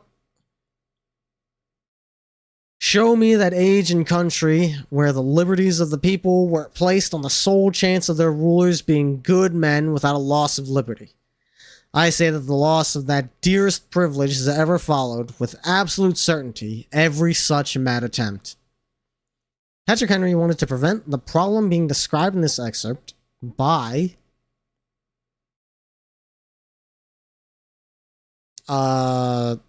prevent the problem described in this excerpt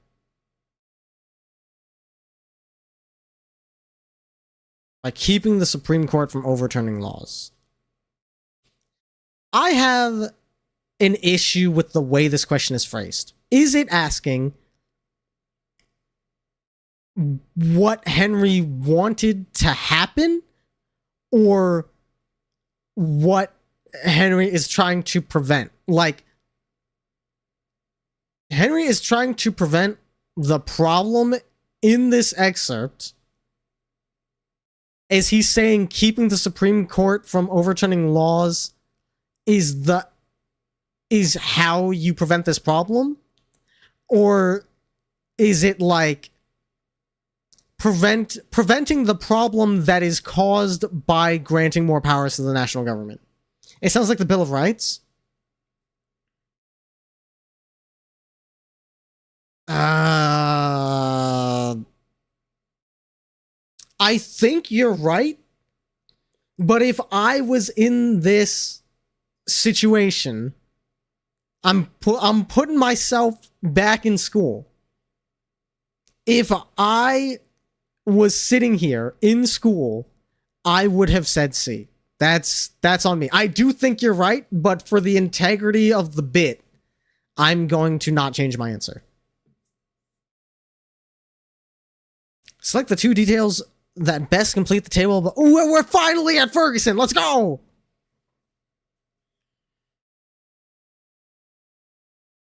And drag them to the correct boxes.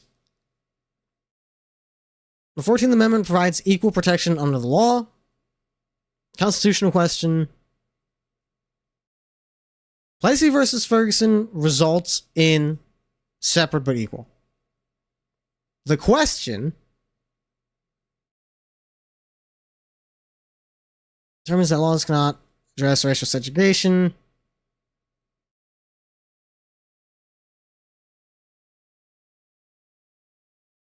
Does the Supreme Court have the power of judicial review? Because... Wait. No. It's talking about the 14th Amendment. So that would be the question. And then separate car act, which then leads to separate but equal. Laws which she had no voice in establishing and which rob her of some of her essential rights. Which action does Sarah Grimke support in this excerpt? Allowing women to vote? Yeah, because then they vote on laws. They're represented in the laws that are made because they got to vote on them.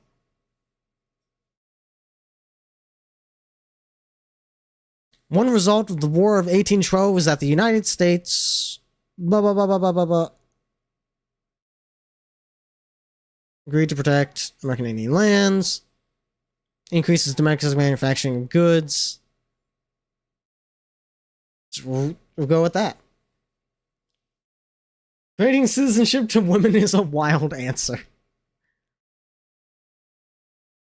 Which statement completes the cause and effect diagram? The Erie Canal opens, something happens, trade between the East and West increases. Cost of shipping goods go down. Because...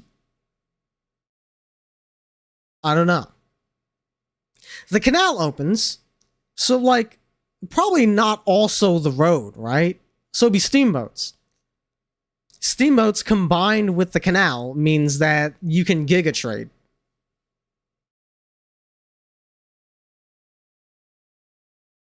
Oh, thank God, it's just 9 questions.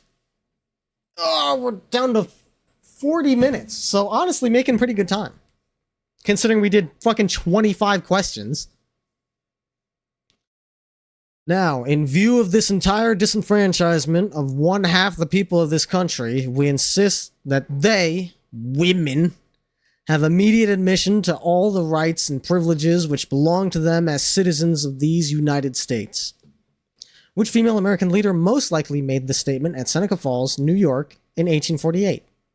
Do we not know for certain? What the fuck do you mean, most likely?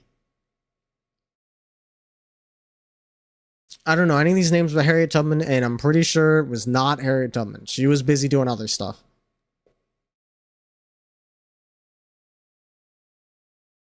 Clara Barton sounds like a name that I've heard before.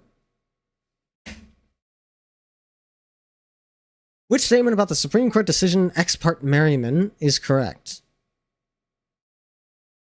The president's power to suspend habeas corpus was challenged. That was a thing that was mentioned in the previous section. Pattern recognition. You're thinking of Hawkeye? Don't do this to me. Which statement best describes the experience of American Indians during the American Revolution? Best describes, during the American Revolution, they remained neutral, they received large tracts of land, they're relocated to reservations. During the Revolution, I feel like this would have been after, right?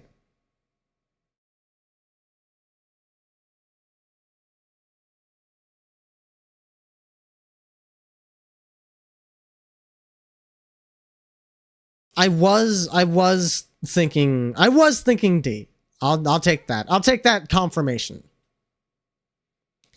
In which 2 regions did the Kansas-Nebraska Act of 1854 address the issue of slavery and lead to violence in Kansas? Okay.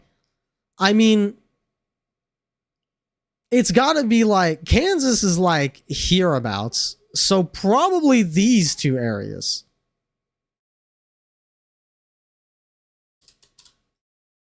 I'm not elaborating on my answer in part A, you fucking kidding me? Is the intended audience for source A public or private? Audience for source A. New York Sun published this portrait and quote from Shinke, who did not speak English, in 1839. New York was a free state bordering Connecticut, a slave state. Many abolitionists in New York believed that the Amistad case would help their anti-slavery arguments. They published it. So, like, it should be public.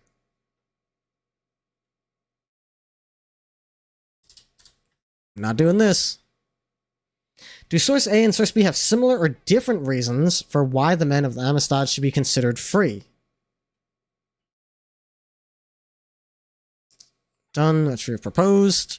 Hands now clean, for we have striven to regain the precious heritage we've received from our fathers. We have only to persevere. Where the sun rises, there is our home, our brother, our fathers. Do not seek to defeat my orders. If so, I shall sacrifice anyone who would endanger the rest. When at home, we will kill the old man. The young one shall be saved. He is kind and gave you bread. He must not kill those who gave us water. Brothers, I am resolved that it is better to die than be a white man's slave, and I will not complain if by dying I save you.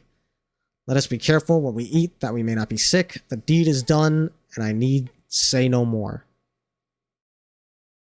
Speech to his comrade slaves. Meanwhile, in source B, this is a lot less readable. Which, like, immediately on the surface tells me these motherfuckers have different reasons.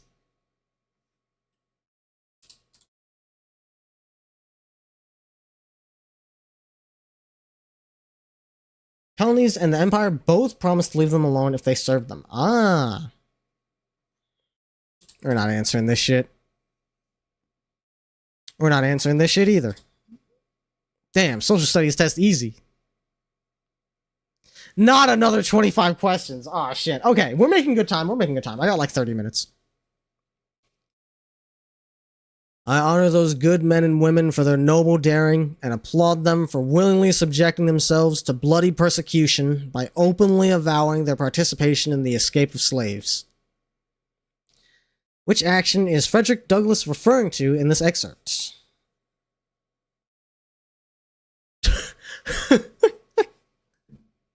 Could you imagine? Could you imagine if this excerpt honoring the good men and women, applauding their noble daring for willingly subjecting themselves to bloody persecution by establishing the KKK? Are you fucking crazy? Holy. Okay.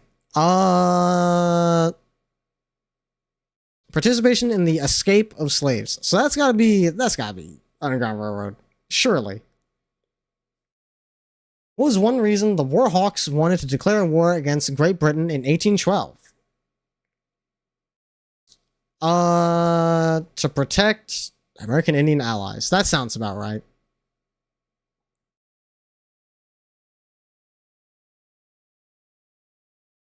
Mingle, the homespun movement described in this excerpt. Advise you throw aside your top knots, wear none but your own country linen. Show clothes of your own make and spinning. Okay, so the main goal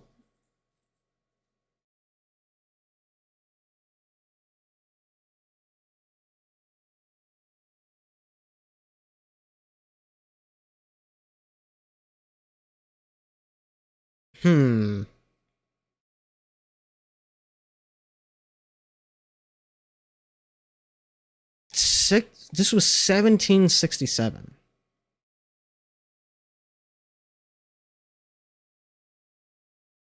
It do be poor times. Yeah, we're trying to get rid of debt. That sounds about right. Which group is best known for promoting education of African Americans during Reconstruction? The Freedmen's Bureau, surely. That was like their whole thing. Select two phrases from the Mississippi Declaration of Secession that are evidence of the main cause of the Civil War, which was slavery.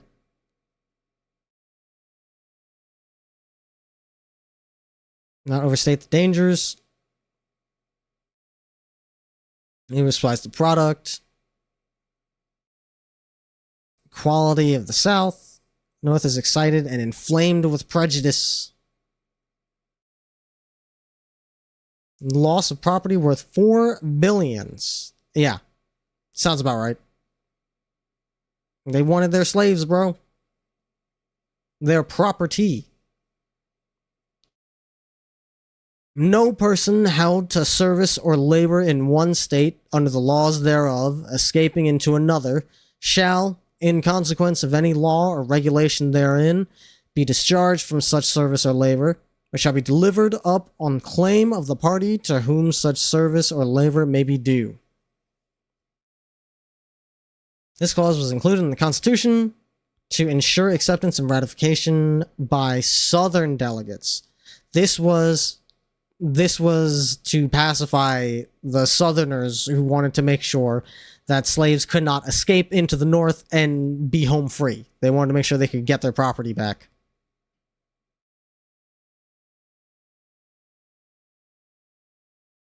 We know our lands are now become more valuable. The white people think we don't know their value.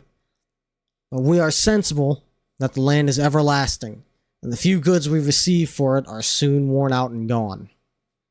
Based on this excerpt, what was one source of conflict between American Indians and European colonists? American Indians wanted to retain their land. That was the big thing.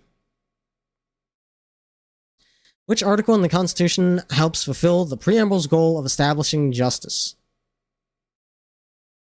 Fulfill the preamble's goal of establishing justice. Okay. Supreme Court has the power to hear federal cases. That sounds strong. Definitely not nothing about declaring war. Must be a natural born citizen. That feels irrelevant. Electoral college helps elect the president. That also feels irrelevant. Yeah, okay. We'll stick to the bottom there. Documents such as this one provide evidence that the southern states intended to... Well.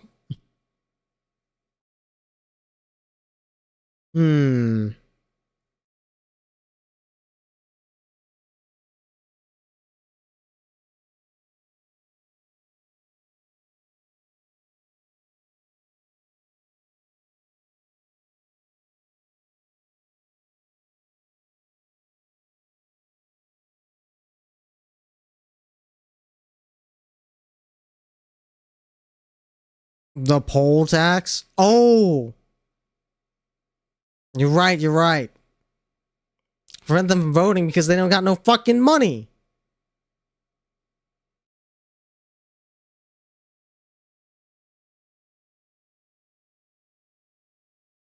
I don't gotta answer this shit.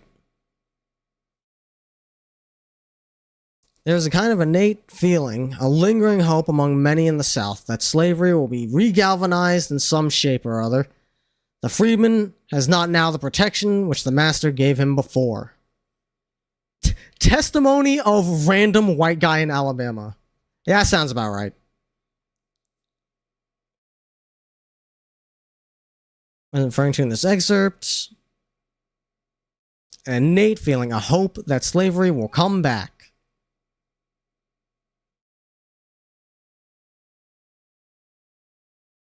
Creation of military governments, the establishment of black codes. It was the ratification of new state constitutions where they mentioned that even if they go up into the north, they can. It's the fugitive slave thing that we talked about earlier. What motivated enslaved African Americans to support the Patriot cause? Manumission. I don't think I've seen that word before. Okay, this one I gotta Google just out of sheer curiosity. Manumission? I've not heard of this. Oh, release from slavery. Okay.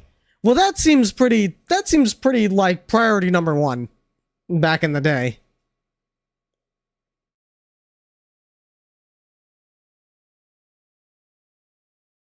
What two phrases correctly complete the diagram about the Declaration of Rights and Sentiments? Women must obey laws, however...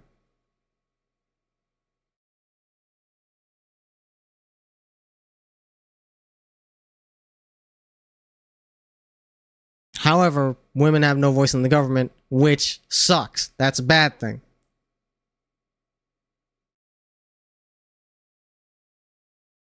Colleges do not admit women, therefore, they cannot get an education, which also sucks. These are things that we need to fix. On March 3rd, 1863, Congress passed the Enrollment Act. It called for all male citizens and immigrants between the ages of 20 and 45 to register in a national military draft system. The act allowed for a person to be exempt from registering if he paid $300 or found a person to replace him. That's insanely fucked up, by the way. What was one reaction to the Enrollment Act?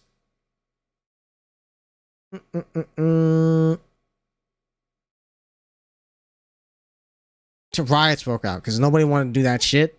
That's fucked up. It would be more Union troops deserted because people were getting drafted that don't want to be there.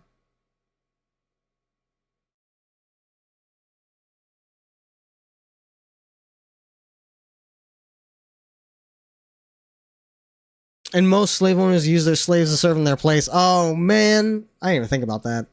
God.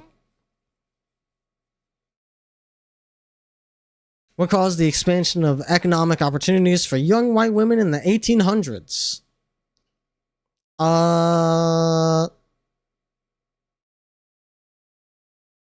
Definitely.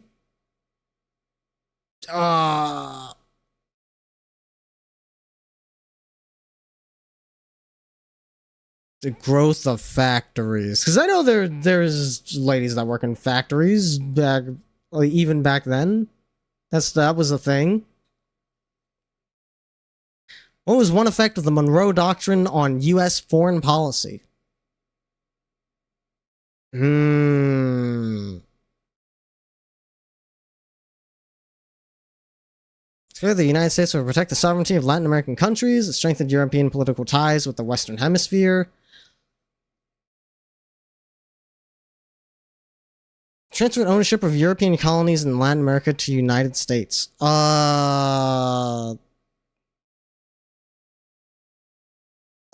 I don't think a doctrine would do that. That would be more... A doctrine sounds like it'd be more of this, like a standard of procedure. The Congress shall have power to raise and support armies, provide and maintain a navy, make rules for the government and regulation of the land and naval forces. What goal in the preamble to the U.S. Constitution is supported by this excerpt? Providing for the common defense. Select the newspaper headlines. Select the two newspaper headlines that show the impact of the Supreme Court's decision in Worcester versus Georgia. And refuses to enforce Supreme Court decision. Separate equals federal law. That was Ferguson. We know that. Court rules against Dred Scott. Cherokee Indians are granted U.S. citizenship. Cherokee Indians forced to move west. Those feel contradictory.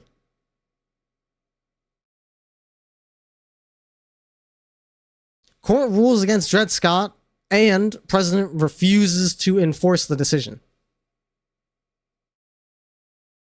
The Quartering Act required colonists to provide living quarters for British soldiers in America. The Currency Act made it more difficult for colonists to pay debts and taxes.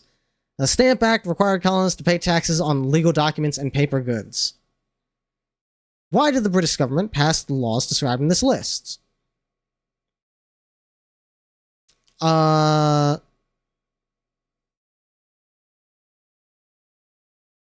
pay for the costs of the French and Indian War? No.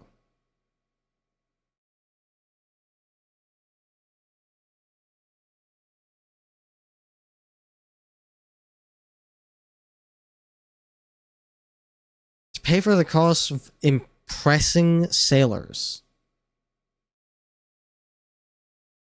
I'm guessing they don't mean like showing off impressing.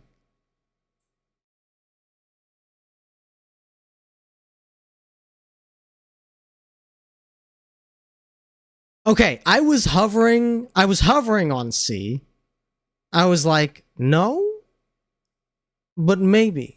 But if you're saying, if I'm getting A and C as potential answers and I was hovering on C, then I'm going to stick with C. These lyrics are a response to actions taken by which group in the 1800s? Okay. For a place. She's Irish. We know that those of Irish descent did get fucked on by both Britain and America. Unfortunate.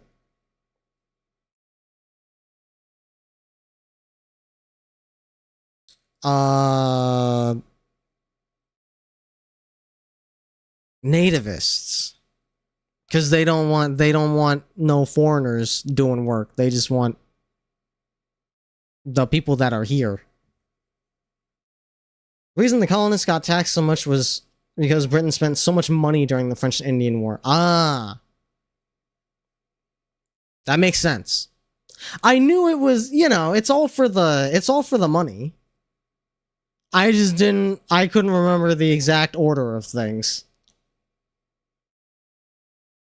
According to the Declaration of Independence, people are able to alter or abolish the government when the government no longer protects the natural rights of the people. Right. Stops collecting taxes on the people. Everybody wishes. No longer allows the quartering of soldiers. Irrelevant. Stops trading with foreign countries. No, it's A. Select the 2 actions that complete the diagram about the convict labor lease system and drag them into the correct boxes. Civil War destroys prisons. 2 things happen, and an increase in the number of African Americans arrested, convicted, and imprisoned.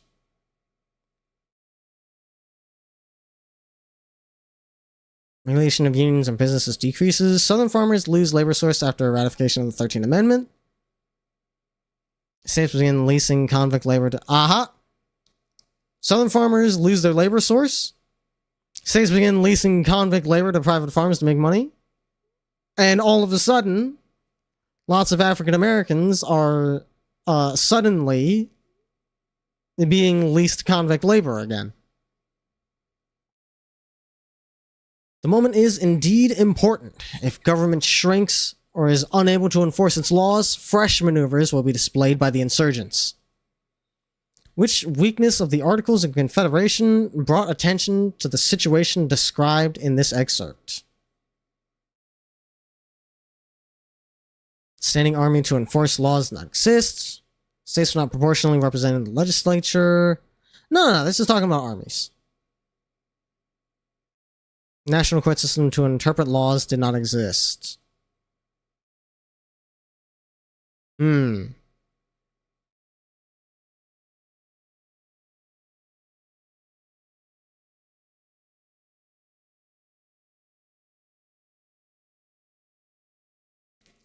Slavery truly never goes away in a lot of places, honestly. But yes, in the US for sure.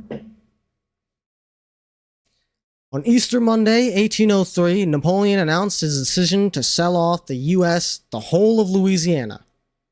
What is the significance of the decision described in this excerpt? It was fucking huge, man. We saw it earlier on the map. That shit was ridiculous. It did very much double the size of the United States. God is the father of us all, and we are brethren. What pre-Civil War goal does this newspaper motto support?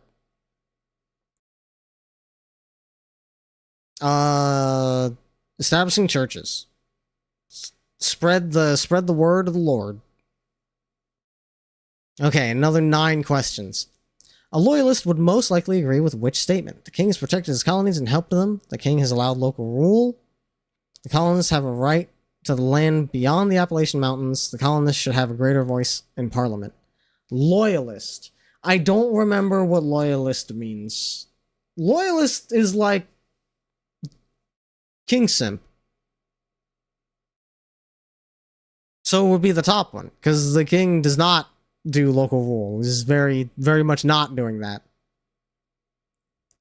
At the Constitutional Convention, one result of the Great Compromise was the creation of a process for admitting new states, because lots of states were changing hands during the compromise, right? That's definitely what was happening at the time. The 15th Amendment to the Constitution states that the right of citizens of the United States to vote shall not be denied or abridged by the United States or by any state on account of race, color, or previous condition of servitude. What action was intended to deny this right to African American males? Loyalists were basically MAGA during the Revolution. Yeah, that sounds about right.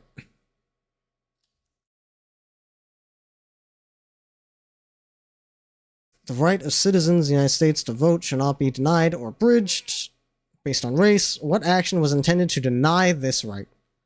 Yeah, the literacy tests. They were like, nah, get fucked.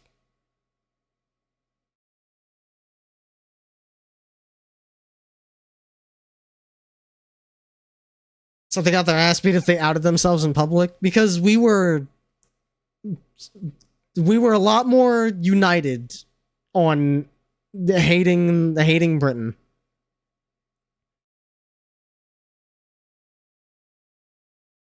The proportionally, I imagine they were a lot more rare instead of the more 50-50 split in the contemporary example. Which two phrases correctly complete the diagram about the outcomes of the War of 1812? 1812 ends. The U.S. government decides to transform the economy, establishes a protective tariff, reestablishes the federal bank,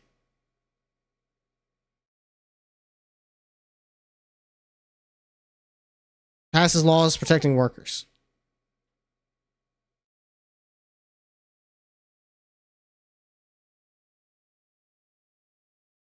War ends, transportation go up, which lets them transform the economy. And then all this shit happens. Consider the source of information provided for source A. Select one detail from the source that identifies Senator Cass's perspective on the war with Mexico. Strong supporter of American territorial expansion. Popular sovereignty, which said the white voters in each territory should decide. No. Strong supporter. That's the perspective.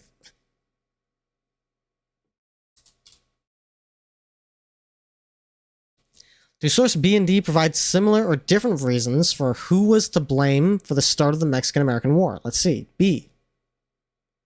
The Mexican affairs Polk was equally aggressive. While publicly committed to peaceful diplomacy, Polk maneuvered to ensure war if necessary to gain his objectives.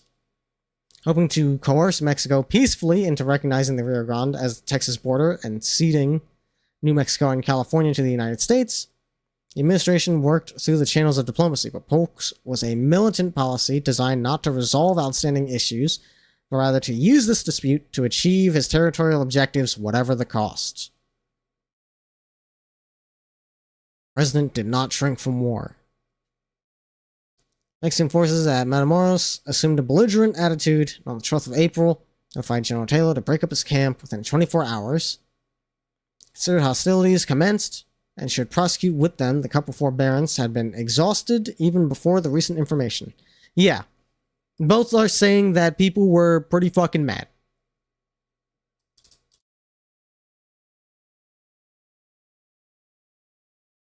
Ulysses S. Grant did not approve of the war with Mexico. You're right about that.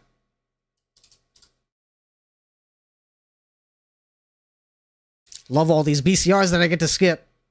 All right. What do we got? 47 out of 66? That's way better than I was expecting. I thought I was going to get less than half for sure. I was like, I'm going to get 20 if I'm lucky. Okay. I'll call that a win. For social studies, I'll call that a fucking win.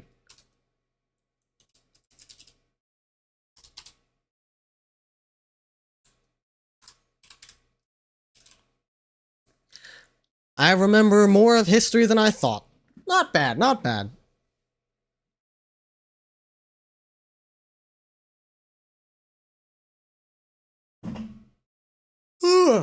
Let me check my ratios real quick.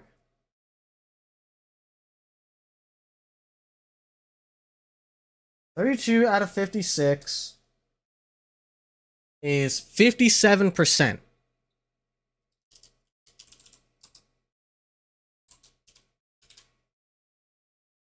%57% on English.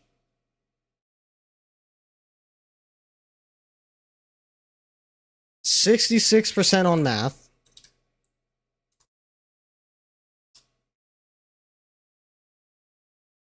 $38 over 42. 90% on science, as it should be.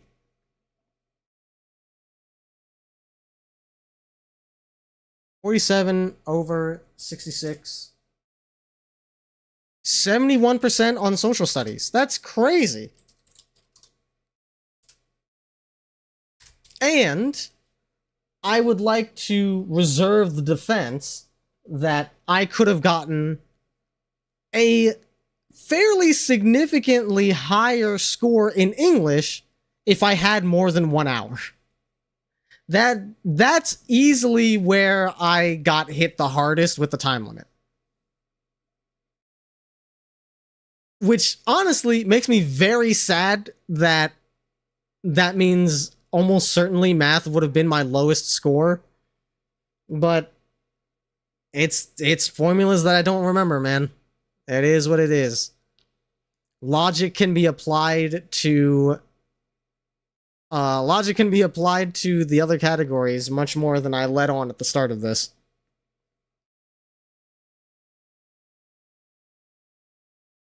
But all right. Realistically, the English and math scores would have been concerning, but like science and social studies, I passed. I straight up passed.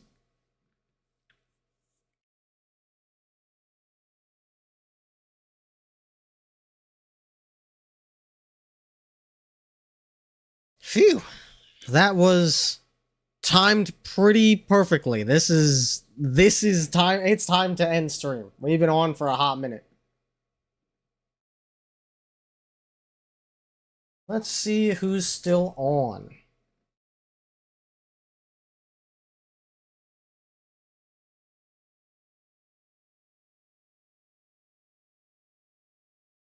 We got some options.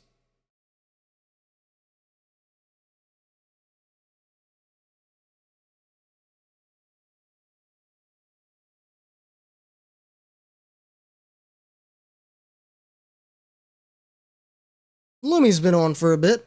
As it turns out, you are smarter than a Gen Z 10th grader in science and social studies. English and math, we're rolling the dice on that one.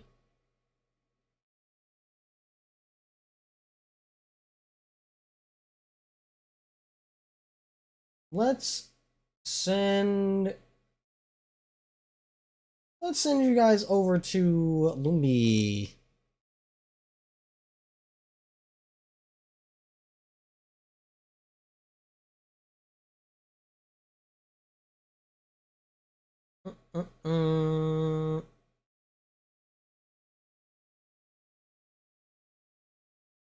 As always, I like to support smaller streamers, so if you're coming with me on this raid, remember, be nice. You can be little gremlin bastards if you want, but be nice about it. And most importantly, give the streamer a chance to shine, give them a chance to show their stuff. And until tomorrow, where we're going to be doing a test stream to try out the dual PC setup once I get everything moved over.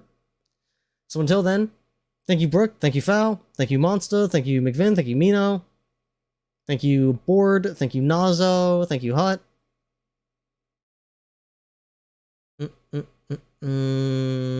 Thank you, Jade.